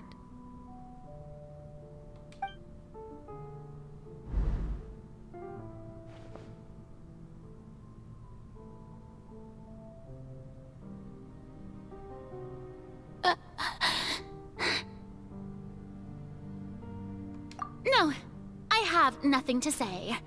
I am Farina, the Archon of Fontaine. Everything will surely get better. All you need to do, dear spectator, is to witness my performance until the curtains fall.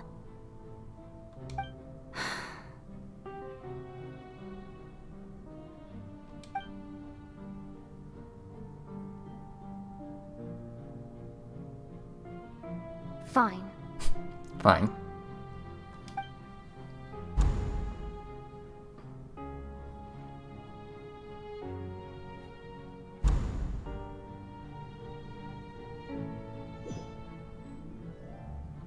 So even Farina doesn't know the truth? You've never once let her in on the full plan? Yes, it had to be done. To deceive the heavenly principles, you must first deceive yourself. She did very well. If she had let her resolve falter even once in these 5 centuries, Fontaine would have been doomed to the most tragic fate. It seems that trusting humanity was the right decision after all. I believe that I understand how your deception works, but that is only half the truth, is it not? How would you build on this foundation to save the people of Fontaine? That is the most important thing. Ah, good. Of course, the Iudex of Fontaine has pinpointed the crux of the issue. I'm sure you've long sensed that the Oratrice is no simple machine, yes? I've always suspected that it had its own consciousness. And Lenny did mention that he heard a human voice within the core chamber. It now seems that that person was you, hidden within the machine all along. Am I right? And then I became one with the Oratrice, taking Fontaine's gnosis with me. Yes, it would seem so, wouldn't it? Alas, your understanding of this device still lacks sufficient depth. In truth, it is no enactor of justice. It is, in fact, a device created to kill the god of justice. I beg your pardon? Oh, you have it. And to be more precise, not only will the Oratrice take down the god of justice, it will also take down the divine throne upon which she has been placed. I mean, did you think I would be the sort to enjoy peaceful repose while Farina suffered? My work over these last 500 years has been to constantly accumulate indemnitium within the Oratrice. But really, some have already discovered that only a small fraction of the energy generated by the device was ever used to provide power to Fontaine. The vast majority had to be, accumulated to enact this death sentence. It was all a part of your plan then? Both the trial and the sentence? Indeed. This power, accrued over 5 centuries, could have sustained Fontainians for millennia, had it only been used for that purpose. Almost all of it has now been stored within the Oratrice. But only power of this magnitude could hope to destroy the Hydro Archon's divine throne, shaking the rules established by Celestia, and breaking through the institution that is the Seven. So the Oratrice's call for death was for neither Farina nor Focalor, but for the Hydro Archon. The destruction of that divine throne. If I do not misunderstand your intent, you must be... Returning what's rightfully yours to you, of course. In other words, this was all done to return the authority of the Hydro Archon to the Hydro Dragon of this planet. But...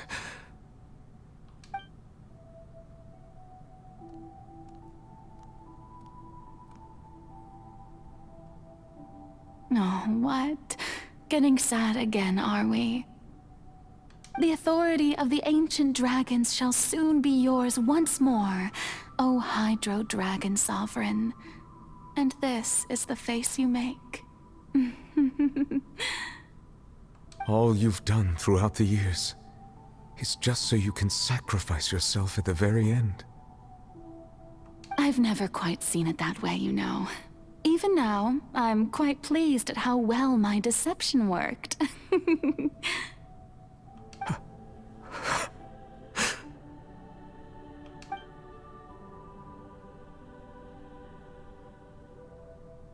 Hydro Dragon, don't cry. I must say, had it been within my rights, I would have loved to judge the heavenly principles themselves. Were they not guilty of essentially the same crime?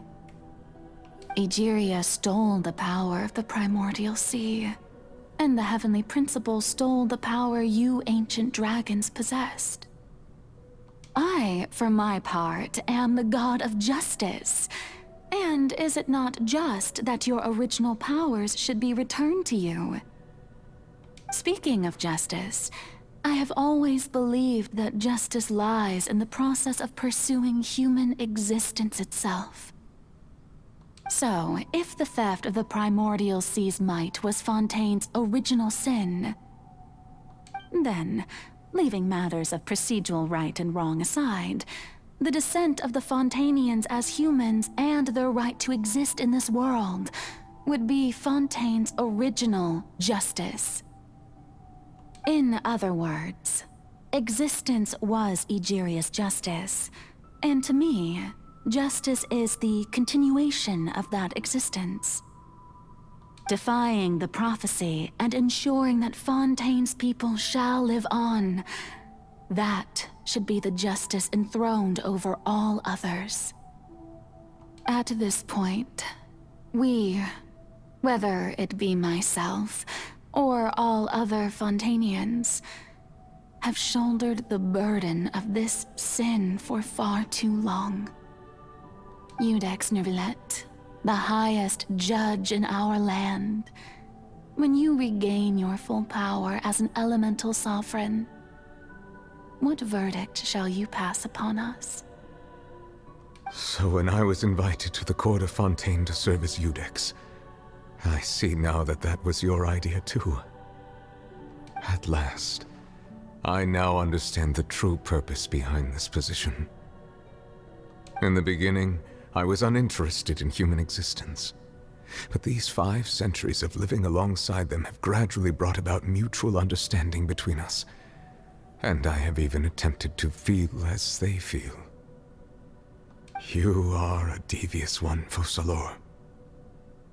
Things being as they are, surely you know that I could never declare them to be guilty.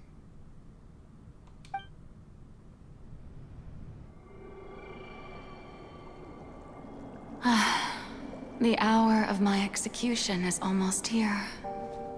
For the sinner, the curtain call has come. I know I may not sound it, but faced with death, I find myself a little afraid. Perhaps this is one thing both gods and humans have in common.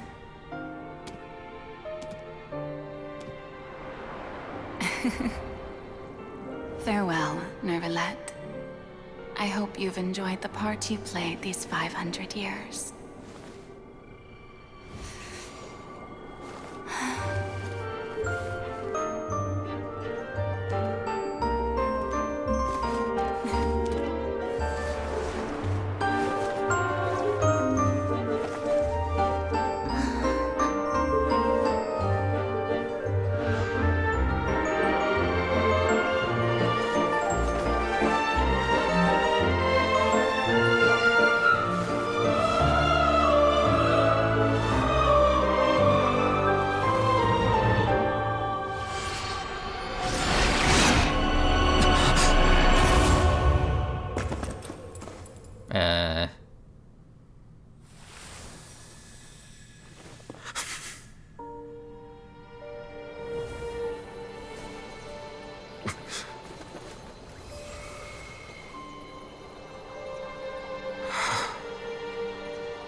Ex Nervalette, hereby declare,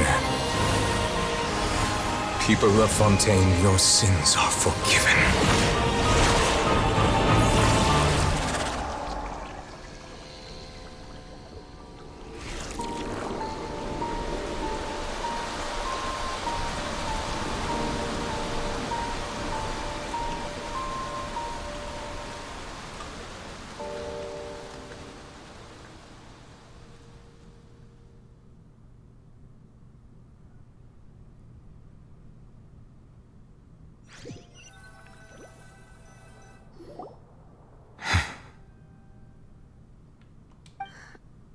What just happened? Has the death sentence been carried out? Was that bright light some sort of misdirection? I have a feeling that something huge just happened. But since we're all still alive and haven't been dissolved, I assume whatever happened was good for us. It's time to end this. We must mete out punishment to that beast.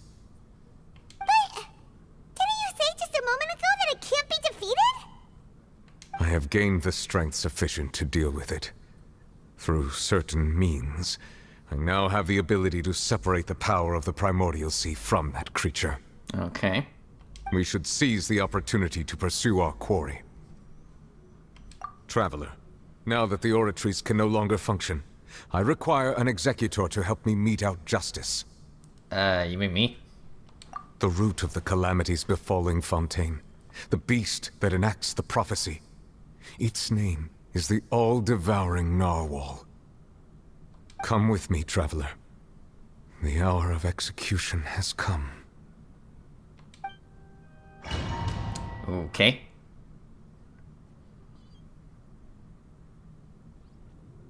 Oop.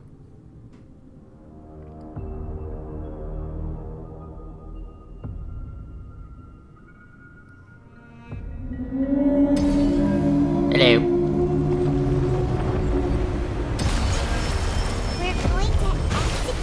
Okay, so here we go. Going to do that? It's huge! I've already done my best to separate the power of the Primordial Sea from the whale. Considering the size of the beast, I cannot reach the power source. Unless we can find a way to attack it from within. I shall share a part of the ancient dragon's power with you. We shall look for an opening together. Alright, what's this? Bring on, whale. Everything. Make yourselves at home. Our bond is I can feel its sorrow turning into hostility. fill up that bar. Order guide you.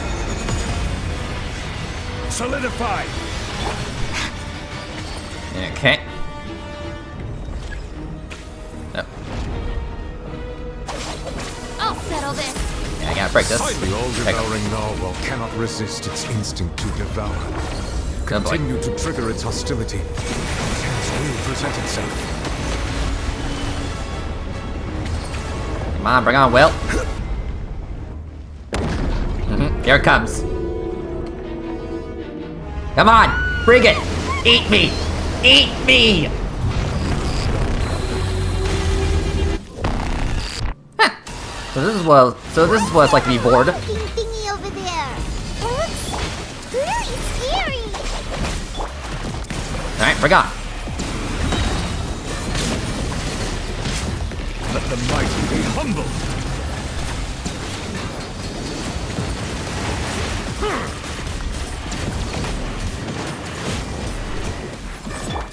Yeah, right now this kind of sounds like some Doom music. Do not fear.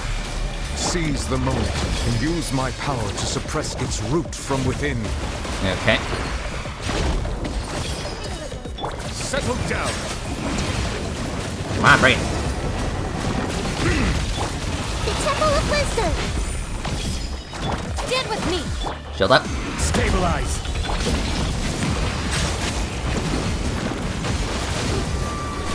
Yeah, definitely a tanky one.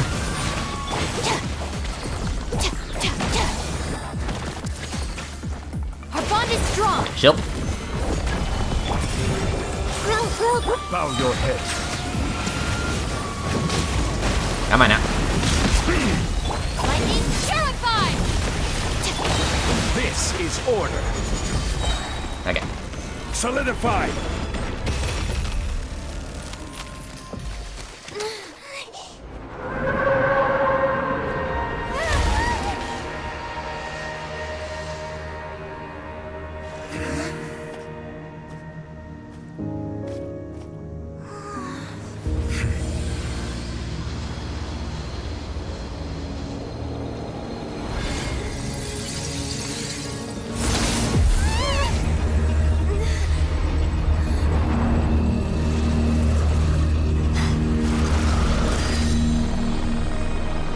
Oh.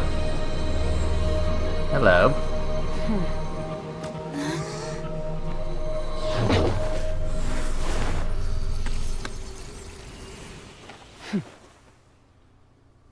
And who the fuck are you?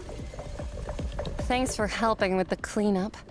It should have been my job, but oh well. Yeah, not gonna lie, you kinda look like a Star Rail character. It was just supposed to be a short private training session for me. I didn't think that my disciple and my master's pet would start brawling in the meantime. Well, actually, I had a feeling that it would happen at some point, but they bumped into one another earlier than I thought. What a blunder. I suppose I'll have to swing my sword 3 million times as penance. So you do kind of look like that one character in Star Rail. What was her name? Jingling? I don't know how to pronounce her name. That power. Who are you exactly? You know, the ice girl with the blindfold. Hyman has an idea. From what she said earlier, she must be Child's master. Skirk, right? Skirk. It's just that he gave us the impression that she was the less talkative person. I simply did not have anything to say to the weak. But you, on the other hand, managed to defeat the all-devouring narwhal without using power from beyond this world. So you may speak to me as equals. Okay. I have to agree. It's a strange use of a planet's primordial waters just to raise an all-devouring narwhal. That kind of power is wasted on it. It's not cooperative. It eats too much. And I have more important things to do with my time than pet sitting. The only thing that creature has going for it is its looks. All in all, it fails as a pet. Miss Skirk? I think you might have missed the point. The point being? Well, being that this pet almost destroyed an entire nation. Yeah. So what sort of person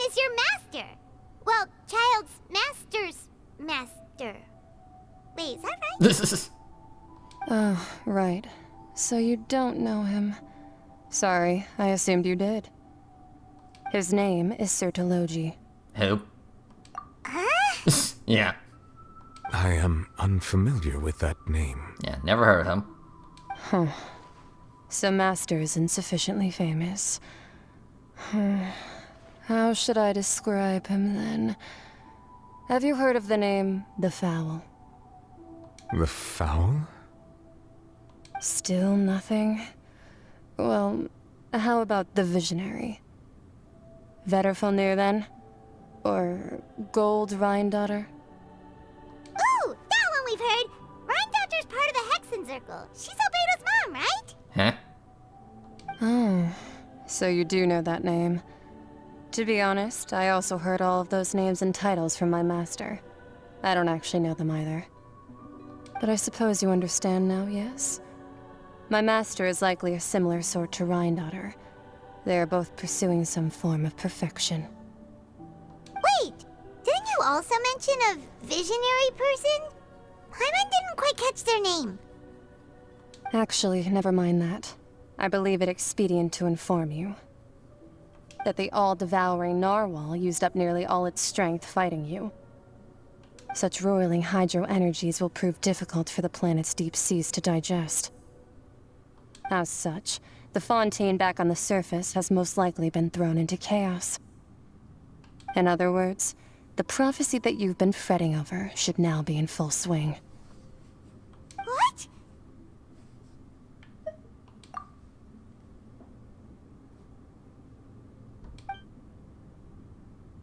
Not to worry.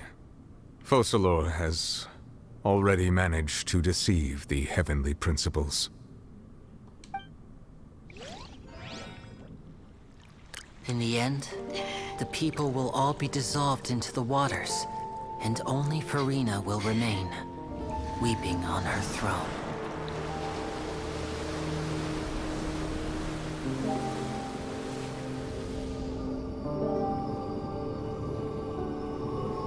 Only then will the sins of the people of Fontaine be washed away.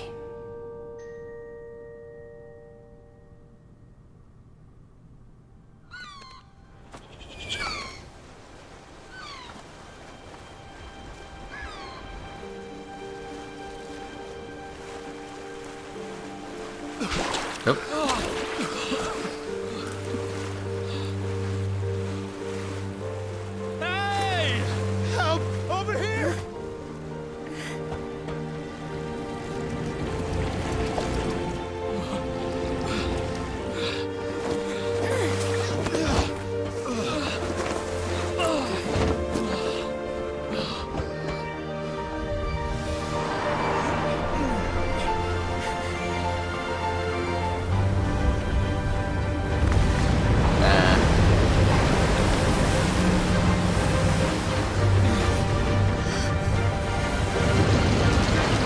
Okay. All hands initiate emergency rescue! Alright, cool.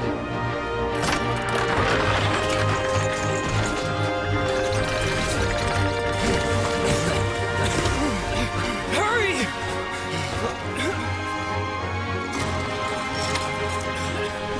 Hey, lend a hand!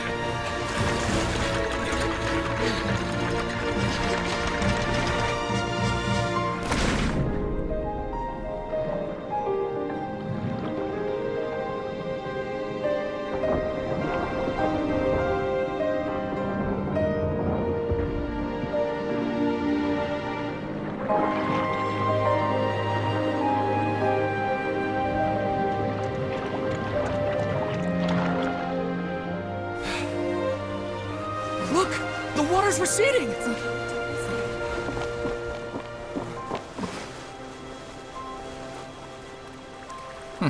So it is. It's a miracle! Water's receding. We didn't dissolve. The prophecy was wrong. The prophecy was wrong. Yeah.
attacks post-disaster rebuilding.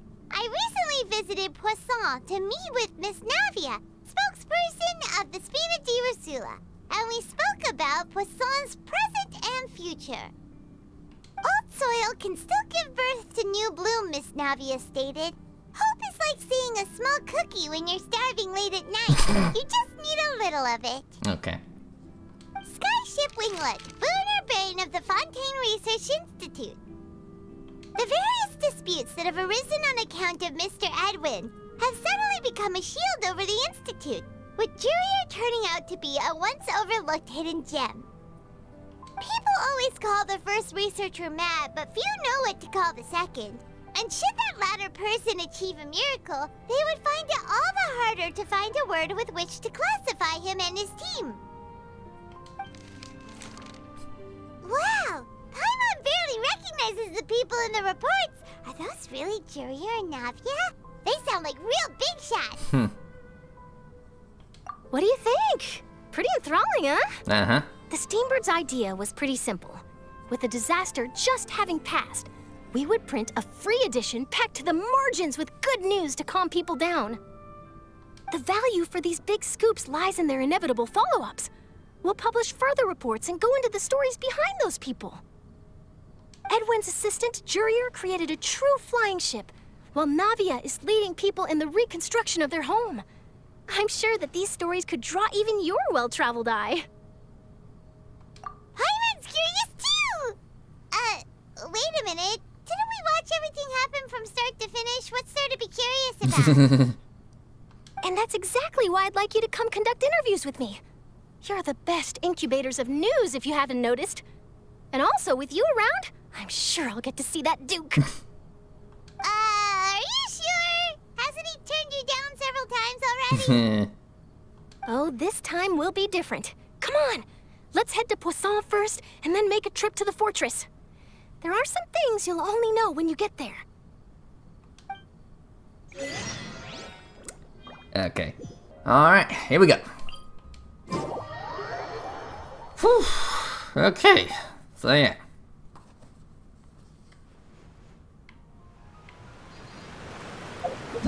This is the spot, right?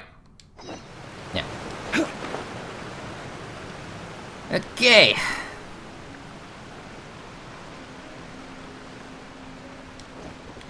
Stand with me. Yeah, get some heals real quick.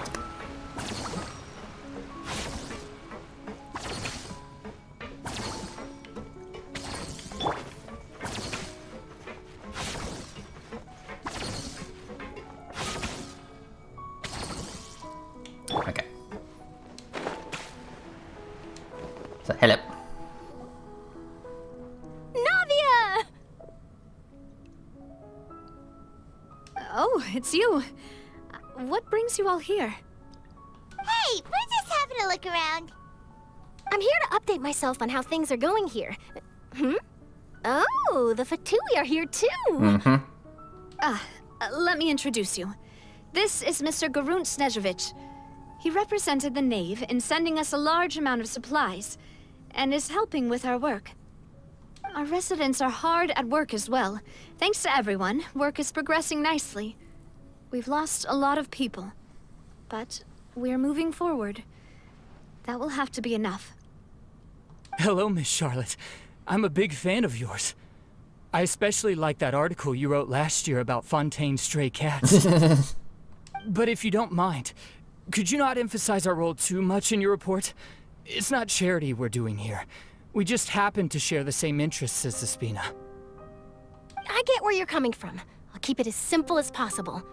Or would you be willing to feature as friendly neighbors? That would be fine. Thanks. Oh, you're back too. How are things? We finished laying down the construction materials. It'll be another hour before the workers are able to go over there. Huh? You're here too, Clorinde? Well, her reputation's greatly risen after that whole duel business with Miss Farina. So she's here in Poisson to wait out the heat. All right. She really came here to help me out. There's too much to consider in the reconstruction of Poisson. The Spina has need of more decision makers. And, well, I do already happen to be connected to Mr. Callis. Oh, wait just a moment. Do you mind me asking a few questions? You know, about how you felt before the duel, about what it was like facing down a god. There's lots of exciting material there, I bet. Forget it. I'm sure you can find a better theme than that, Miss Charlotte. I see you're the same as always. Couldn't you do me a favor, for Navia's sake? Well, if we're talking about doing things for my sake, you might as well just take a few more photos of me. Or of the Traveler. It's better than wasting time persuading Chlorand, at any rate. Of course I will. I'm not gonna let her off that easy. All right, then everyone who wants to be in the photo, gather up. And smile. Jeez. How did it go? Was it a good shot? Did Paimon look cute in it? Not bad. Your addition really helped the composition of the picture. All right, hang on a moment. Let me snap a few more shots.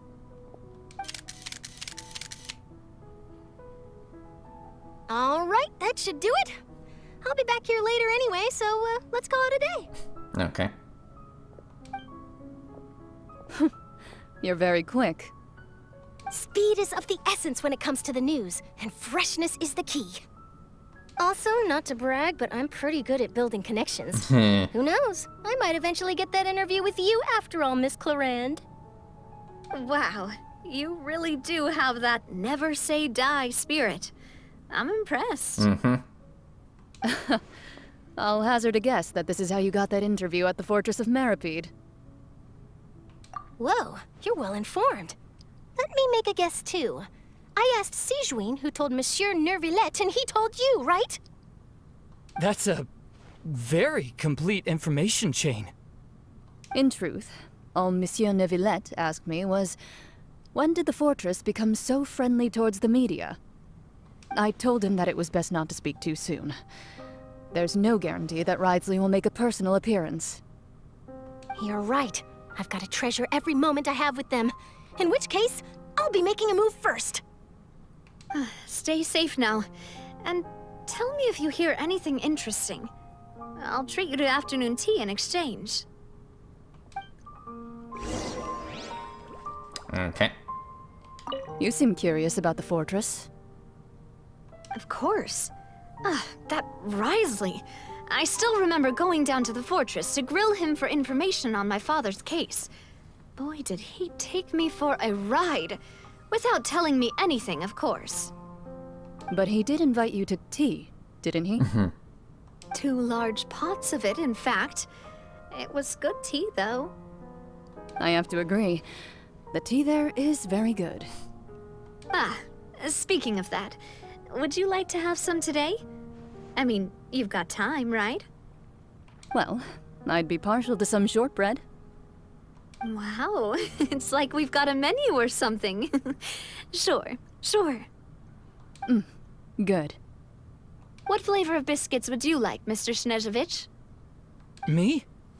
I'm fine with anything. But I would prefer chocolate, should you have it. Chocolate. All right. Leave it to me. I'll go over the newly arrived supplies with you later, Mr. Snezhevich. We should be able to finish the preparatory work today. That works great for me. Is it just me, or did you get a new lipstick? I did. It was a gift from Sijuin. Want to give it a try? I think the color would suit you, too. Okay. Well, you two be girls. Okay. So, yeah, gotta go back to the fortress. Okay.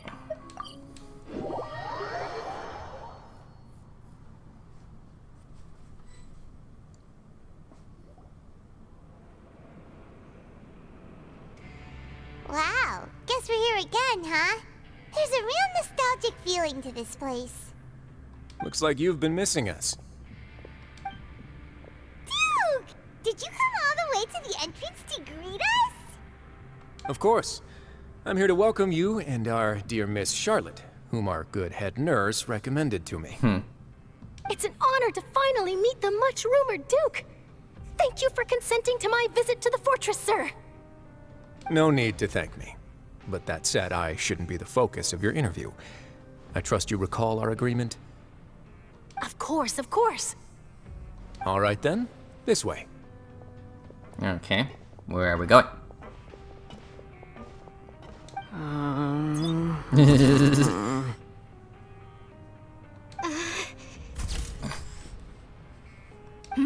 Hey, no need to be so nervous.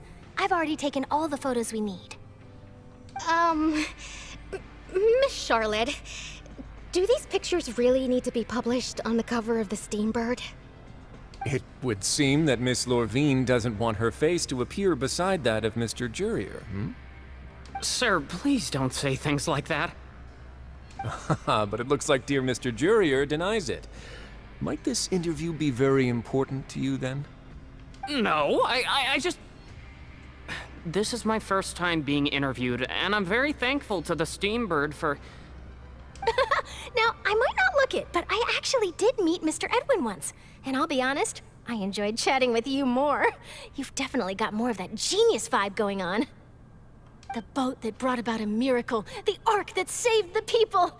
Why, you recreated a myth back there, like an emissary of legend. Still, if I might ask, where's that flying ship now? Huh. Looks like Charlotte's trying to get herself another exclusive scoop. I have to apologize, but that ship is presently in the bowels of our factory. I'm afraid it won't be easy for you to get a shot of it.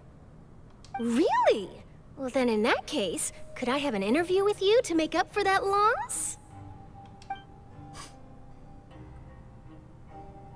You already know my answer, I'm afraid. Best you interview our head nurse instead. Or perhaps you'd like to take another photo of this couple of researchers? Did you really have to use the word couple? Yes. Well, then, 2 solo photos will do. Is my hair messed up? Please, someone help me have a look. Things sure are getting pretty lively here. We've seen this kind of thing before. Oh, seems like everyone's here. Would any of you like to try this new drink I came up with? Ah, Sigewinne. Hey, Miss Charlotte. Why don't you, take some pretty photos of our head nurse? Sure. Come on, Miss Sigewinne. Over this way. Let's find a brighter spot. Huh? Sure. Do I have to smile? So, how have things been at the fortress? Same old, as you can see. Fontaine's undergone some changes, but this place is still more or less the same. Other than that flying ship, it got a tad too much attention, I think. That's why I decided to let the interview go through.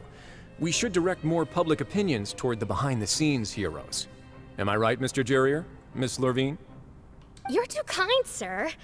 I believe that you too should have your day in the sun. Not that you would want that, which is a pity. I'll just leave the spotlight to you two.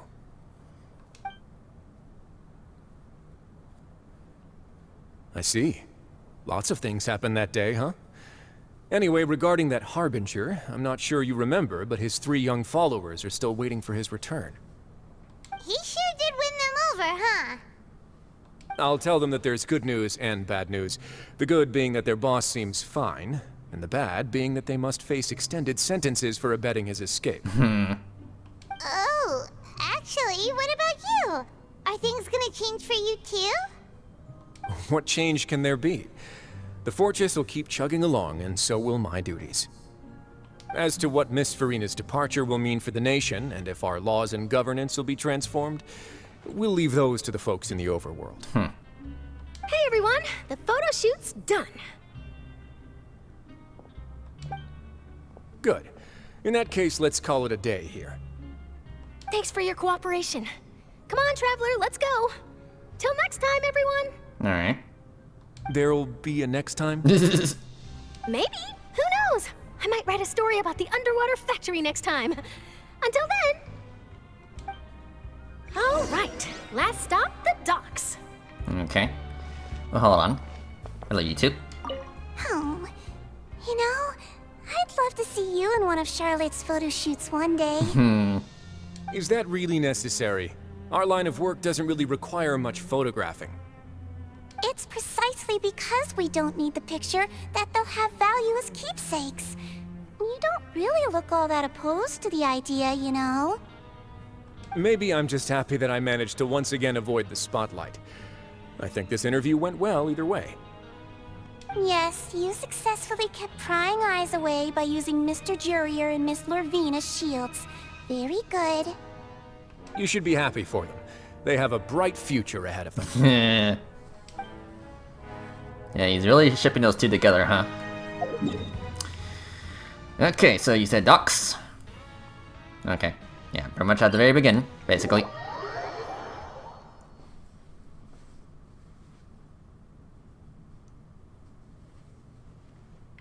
Okay. So let's go. And now I'm gonna drop down instead of taking the elevator. I guess obviously it's a lot faster. Drown him out.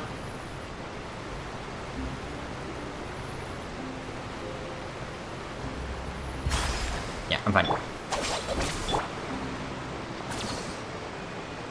Alright, hello.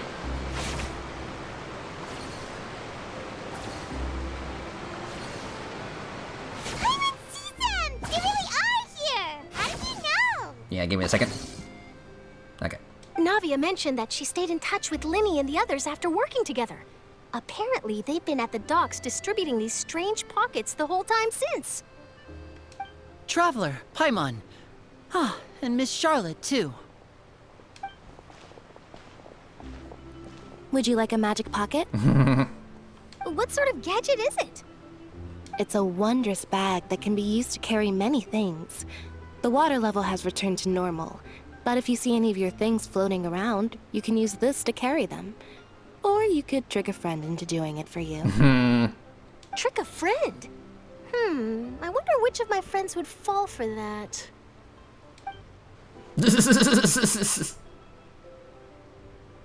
You could just make a friend like Fremine here. Isn't that right, Fremine? Is this what you meant by, I'll help you make some more friends? To be honest, that sounds pretty sweet. Could I have your contact, please? Sure. Please, write down my address. You sure are working hard to help Fremine socialize. He was the one who proposed doing this. He even wants to assist in our magic shows. Yes, I was planning to first introduce Pear as an assistant, and later Fremine himself. In the future, I think we can leave underwater escape magic to him too. That said, would anyone want to see a diver escape underwater? Oh, it'll work out. Every journey begins with the first step. He'll become a part of our show eventually. Lynette, could you come over? Miss Charlotte says she wants to take a picture of us. Got it. My, that Charlotte is rather perceptive. She got rid of everyone the moment she realized I had something to say to you. So, how have things been, Traveler? Doing alright. Father says that you did a great deal during the latest events. She's very grateful for your contributions to Fontaine. That's alright. We were more than happy to help. So, what's she doing now? Oh, I guess you haven't heard. Well, after Lady Farina left, Father and Monsieur Neuvillette opened negotiations, during which he gave Fontaine's gnosis to her as a diplomatic gift. Of course, I knew it. A diplomatic gift? A gnosis? Yeah, I kind of saw this one coming. Yes, I was quite surprised at first myself. But when I thought it over, there were actually a number of things going for it. It could have been done as an apology for the incident with Lord Child, or as thanks for his help in tying the all-devouring narwhal down. Furthermore, Father did also lend significant aid to Fontaine and Poisson. That's true, but this is a gnosis we're talking about. Doesn't this seem a bit irresponsible? Very irresponsible. I would agree, but I've also heard that it seems that Monsieur Neuvillette has had a significant change of heart regarding the matter. for this that only Nervalet knows about? I suspect you'll have to ask him about that yourself. Ah, yes, speaking of which, I did see him strolling around the entrance to the Fortress of Meripede a while back. Isn't he real busy and stuff? Paimon didn't think he'd have the time for that. But back to the topic. The Gnosis was given to the knave, right? What about Child? They say that he's returned to Snezhnaya to recover from his wounds. I hear that the recent disaster really did a number on his health. Yeah, I would imagine so. That's true. When you think about it, we've had loads of run-ins with the Fatui.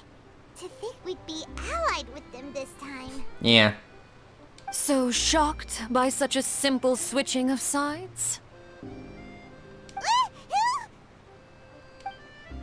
Hello. Father! Well, well, what do you know? Come to the docks to see how my children are doing and meet the Traveler by chance. Please do not pay my accomplishments in Fontaine too much mind. I would have done them regardless. Are you going to take the Gnosis back to Snezhnaya? That is our duty as Harbingers, yes. Don't be too preoccupied with sides. The goal of the Fatui concerns not a single place or person, but the entire world. With such a grand goal in mind, it is inevitable that we must wear many masks. Switching my masks is something I've always done. Well, that depends on many things. No one truly knows what the future holds. What good is honesty if you can't rely on it forever? As for you, I very much look forward to our next collaboration. Good things cannot be achieved alone, and you've proved yourselves to be great partners. Okay. A vision? All right. I'll remember to return it. Thank you for keeping it safe for him this entire time. Okay. And that's a wrap for me. Huh? You're... Greetings, Miss Journalist. Hello. If I'm not mistaken, there are diplomatic channels I'll need to report to take a photo of you. That is correct. So forgive me, but I will not be able to serve as a subject in your article. However, feel free to write as much as you'd like about our dear magicians and our upcoming rookie talent. I will. The sea breeze is quite pleasant. I shall continue my walk while the weather remains so agreeable. Farewell. Farewell, Father. Mm-hmm. Until we meet again. Oh, she has such an intimidating presence. I didn't even dare to take a picture. Thankfully, I've already wrapped up all my pre-scheduled interviews. Thank you all. This'll be more than enough for me to write about, I'm sure. Don't be too nervous. Why don't you take a magic pocket before you go? Here, Traveler, Paimon, you take one too. Alright, thanks. To move things about? That's right. Funny. I was giving out magic pockets when we first met too. And what do you know? I'm doing the exact same thing right now. So many things have happened, but the pockets are still the pockets. I guess this must be life. We will all follow our own paths, and serendipity will lead you to your fated friends. Alright then. We'll be handing out pockets in some other districts later, so we'll get going now. Have a good day, you two. Mm-hmm. You too. Well, guess we sent Charlotte off. Shall we go see what Nervalet's doing? As long as he's not so busy that he doesn't have time to chat anyway. Okay. Hold on. Okay, yeah. Yeah, we did in fact gave her child's vision. Yeah, to give back to him. So yeah. And yeah, I kind of figured that the hydrognosis would be taken by the Fatui. I mean, it's been pretty much a common theme. Like Signora took the Signora in the prologue took the first gnosis, the Animal Gnosis, and of course she also took the Geonosis in Chapter 1, and of course, the Electronosis, yeah, was given away, and Dendronosis, yeah. Yeah, it's been pretty much a common theme throughout these Archon quests. Is like, at the end of the major Archon quest storylines, a vision, or a Gnosis has been given away by the Fatui, so yeah. Well, taken or given away. So yeah. Yeah, when we get to Natlin, you know, the land of Pyro, I imagine at the end of that storyline, you know, the Pyronosis will be taken or given away. And then Snezhnaya, the Saritsa herself will have all the Gnosis and have some kind of and they'll use all the Gnosis for some kind of diabolical plan. So yeah. But anyway.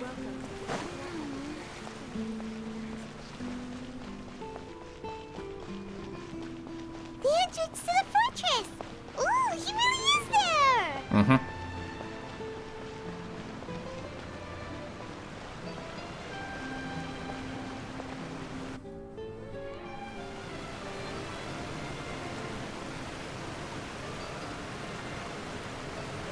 So, you really are here, Neuvillette! Hyman didn't think you were going to have free time this hour of the day. Really? Oh, I suppose you must have met Mr. Linney. He took the time to greet me earlier when he passed this way. In any case, you came at a good time. I was just considering reaching out to you to set up a meeting, so I may explain some things that I haven't had the time to before. Aw, Paimon's glad that you remembered. Thank you for keeping us on your mind, what with you being busy and all. Alright, let's have it then. How was Fontaine actually saved? The whole business is still quite the mystery to us.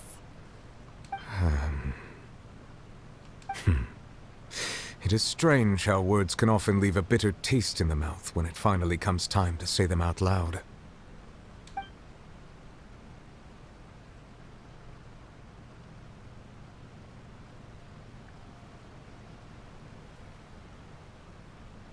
Whoa. So that's what happened?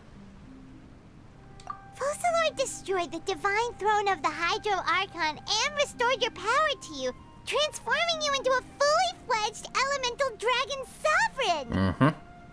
But Paimon still doesn't quite get what you did to save the Fontanians from dissolving. For me, the authority of the ancient dragons refers to absolute control over the hydro element. Fontanians were incomplete humans born of Egeria's use of the power of the primordial sea, with constitutions similar to that of mimics. But so long as those primordial energies remain within them, I could use the ancient dragon's authority to grant them true blood, after the fashion in which life was first brought into being on this planet. Okay. In other words, when I gave my verdict, Fontanians became true humans, and thus would naturally no longer be dissolved by water from the primordial sea. Alright, cool. Focalor must have counted on you to make that decision as well. Your verdict was the key to making the prophecy appear to have come true while saving everyone. Yeah, and in a manner of speaking, Focalor finally managed to fulfill the original Hydro Archon's wish to turn Oceanids into real people too! It seems from your expressions that you still have more things you wish to ask. Ask away. I will tell you the truth as I know it. Alright, Q&A. I have investigated his case along many avenues, and I have learned that he once fell into an unknown chasm when he was young. There, by chance, he awakened the all-devouring narwhal. But whether it be by sentiment or reason, that should not have been enough to consider him the root cause of the disaster. At most, he would have had tangential liability. As for the judgment passed by the Oratrice during the trial, whether it was due to that liability by association, or Focalor deliberately using him to buy time for us on the assumption that he would be able to hold the creature off, I cannot say. Guess Focalor had Fontanians in mind the whole time. In the end, it was thanks to her that they finally became real humans. Hang on a second. Paimon suddenly got another question. Back when Fontanians hadn't yet become real humans, were the children they had also transformed Oceanids? Life has always flowed like water. Do you recall how Fontanians would often come to the Fountain of Lucine to pray for children? Yeah. Yeah, Lynette said the fountain is where all the waters in Fontaine converge. In truth, even those couples did not know that such prayers were no mere custom, but instead a form of ritual. Those Oceanids who were blessed within the spring water would later descend as new humans in the coming months. Paimon sorta gets it now. Either way, seems like this ritual won't be of any further use, but it'll probably live on as a local custom. Ask away. I will tell you the truth as I know it. Okay. Yeah, about the future of Fontaine. Yeah, about that. Risley said Farina has already left. What's that all about? Yeah, where is she? Ah, Lady Farina. The people are only aware that her death sentence has not been carried out. She abdicated the post of Hydro Archon and left affairs related to that title to me, before leaving the Opera House. Okay. I related Focalor's words to her faithfully and completely. After hearing them, she seemed neither saddened nor comforted. She simply said that she was tired and needed to rest. Yeah, definitely.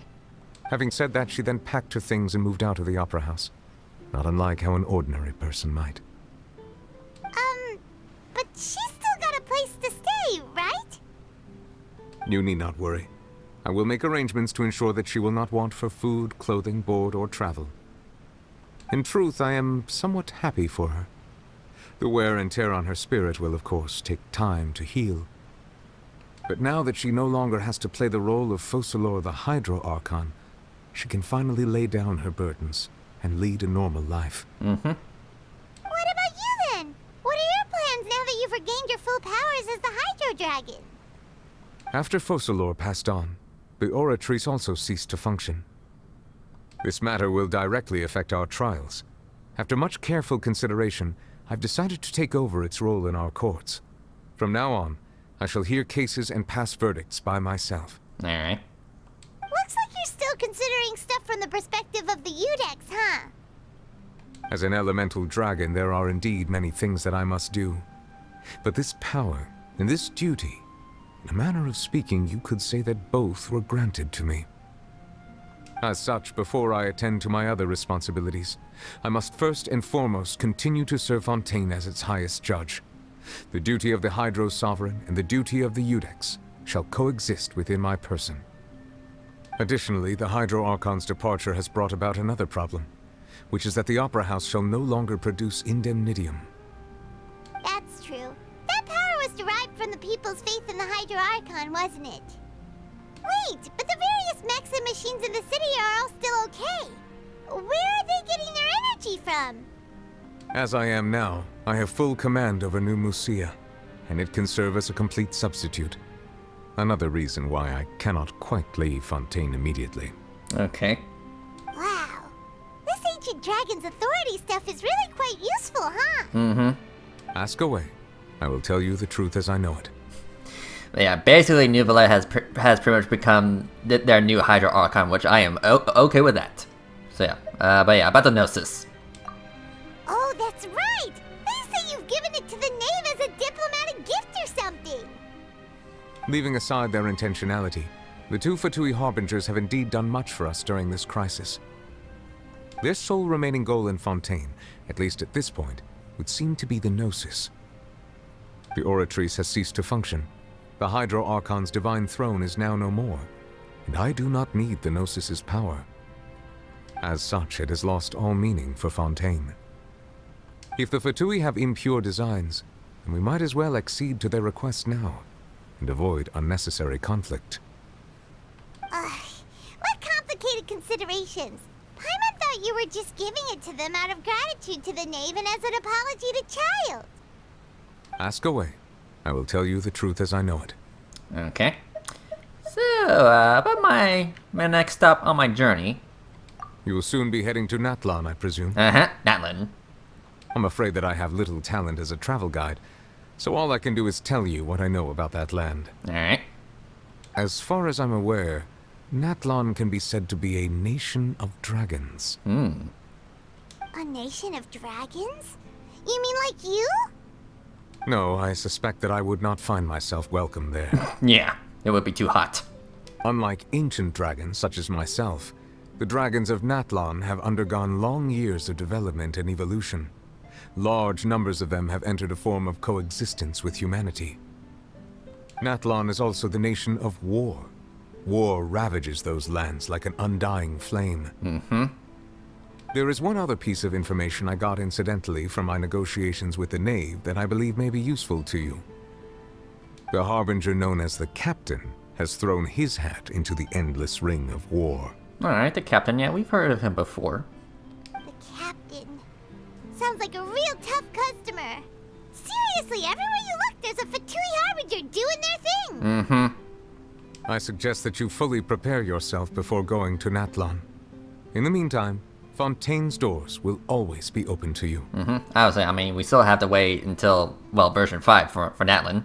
So, yeah. Ask away. I will tell you the truth as I know it. And we still have a full version 4 to go through first. So, yeah. Man, that's pretty much all I got. Hang on a sec. Paimon's still got a question about the Gnosis. When we spoke to Lenny earlier, he mentioned that your attitude towards giving away the Gnosis had clearly changed. We guessed that there might be some reason for it that only you were aware of. No wonder the House of the Hearth is the Fatui's intelligence division. They are certainly sharp. So regarding this specific issue, I was just getting ready to share something with you. Oh? What is it? In truth, I exchanged some further words with that lady named Skirk after sending you two back to the surface. It went something like this.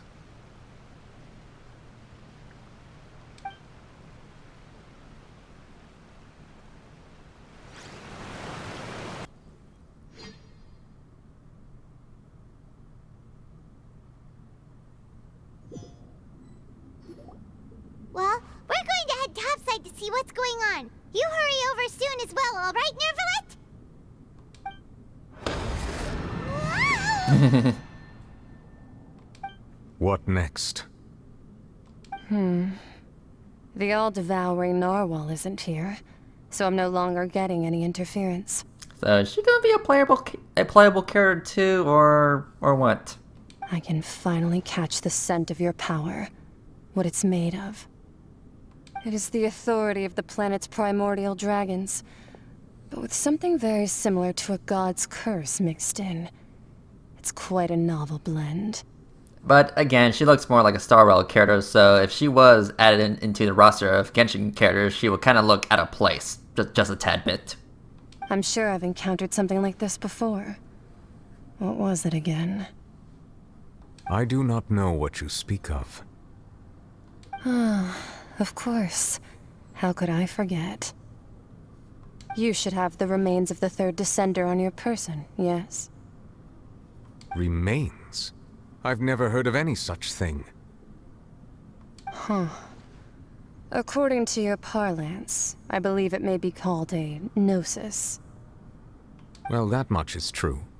After Focalor's divinity faded, she handed her gnosis to me. But I fear I have never heard of it described in the manner that you just did. I've been training with my master, the Foul, ever since I was young, and I have never returned to the surface since.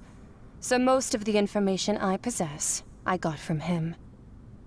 It is only natural for those who are greater than humanity to possess a different sort of common sense, which is why there are so many problems in our attempts to communicate with humans. Regardless, you should probably get rid of objects of misfortune to prevent any disasters from befalling you. To live in itself is a blessing, but once a person dies, the bonds he once had with this world shall all turn to curses. What do you mean by that? No need to fret. These are just my personal thoughts, and my reason for no longer wishing to return to the surface. This third Descender you refer to, who are they? And when did they die? Master never mentioned them to me. Perhaps it just wasn't that important for me to know. If you're interested, though, I could ask him. I'll be sure to pass the answer on to you next time. Next time? You believe we will meet again? I do. Wait. I have a disciple of my own, don't I? He can be the messenger then. Okay.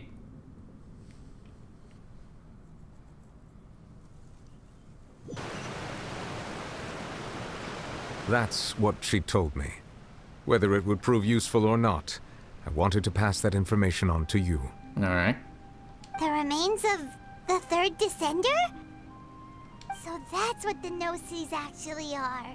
Paimon just thought they looked like chess pieces. How could they be a person's remains? All the same, assuming that there was no misunderstanding or special metaphor at play, that is what she meant to say. And she said that it would bring misfortune and that you should check it, which is why you gave it to the Fatui. If she speaks the truth, then I would simply be putting Fontaine at unnecessary risk by keeping it here. I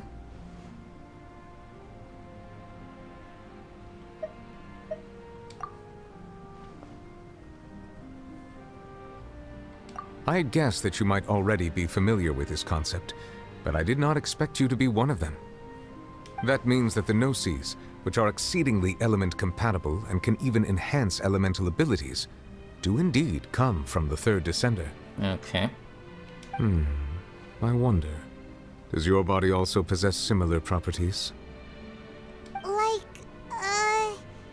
Like being able to use elemental powers without a vision. Yeah. That does sort of count as special compatibility, right? No, let's not think about this stuff right now. It just feels creepy. Comparing the Traveler to the dead third Descender and all. Yeah, don't worry, I won't die so easily. That's what you say, but this topic still feels like bad luck. Once Child recovers, let's get some more answers out of him. Or go look for his master and get the answers that way. I too believe it unwise to make too many blind guesses when information is lacking. The same is true of being at court. Alright. Whatever the case, it seems like the crisis here in Fontaine's over for now. For now. Yes. All of Focalor's efforts were for this moment as well. But she sacrificed herself in the end as a god, and she suffered through all those years as a human. Was that really what she wanted? I suppose that would be the mystery of a god's will. I suspect not. But once in a while, I too would guess that if wishes were like the clouds in the sky, they will one day return to the earth as raindrops.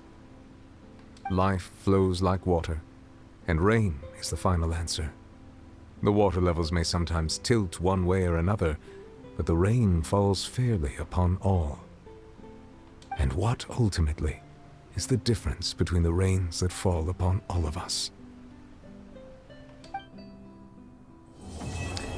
Alright, there you go.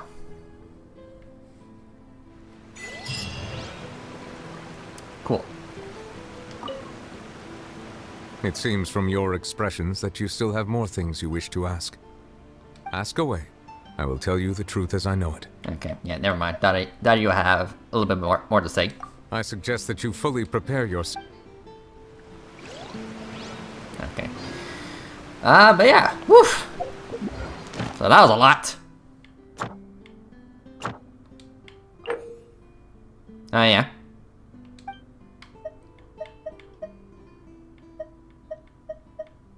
Okay. Anyway, so let's see here. Yes, we did Masquerade of the Guilty. Thank you. And yeah, cool. Yeah, fun fact, we do have Farina's story quest, but that'll be another time because, well, you know, this has been a pretty long quest. Like, what, like 5 hours long? Something like that? So yeah. Okay. Anyway, I believe I got a constellation for Hydroillumine, so yeah. Hope you fucking do.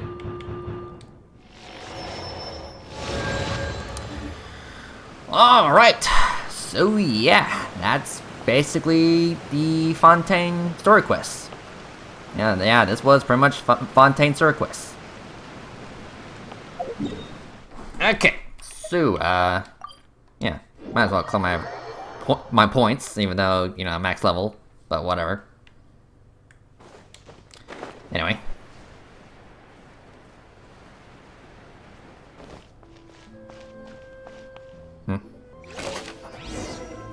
Okay.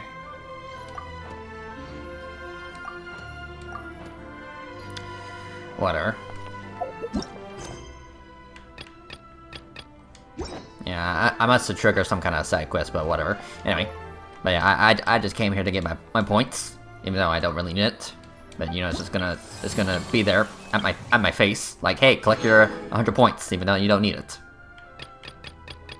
But yeah, it does look like we have 8 more world quests to go through. And one of them's called Happy Birthday. That's kind of funny. Yeah, I'll worry about that. Yeah, I'll worry about all these markers another time. You know, those points of interest. But yeah.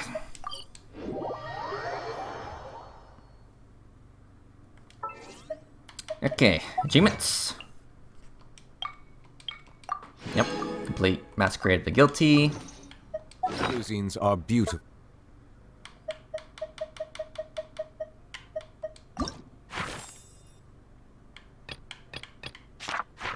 Okay. Yeah, most likely for that side quest. Okay.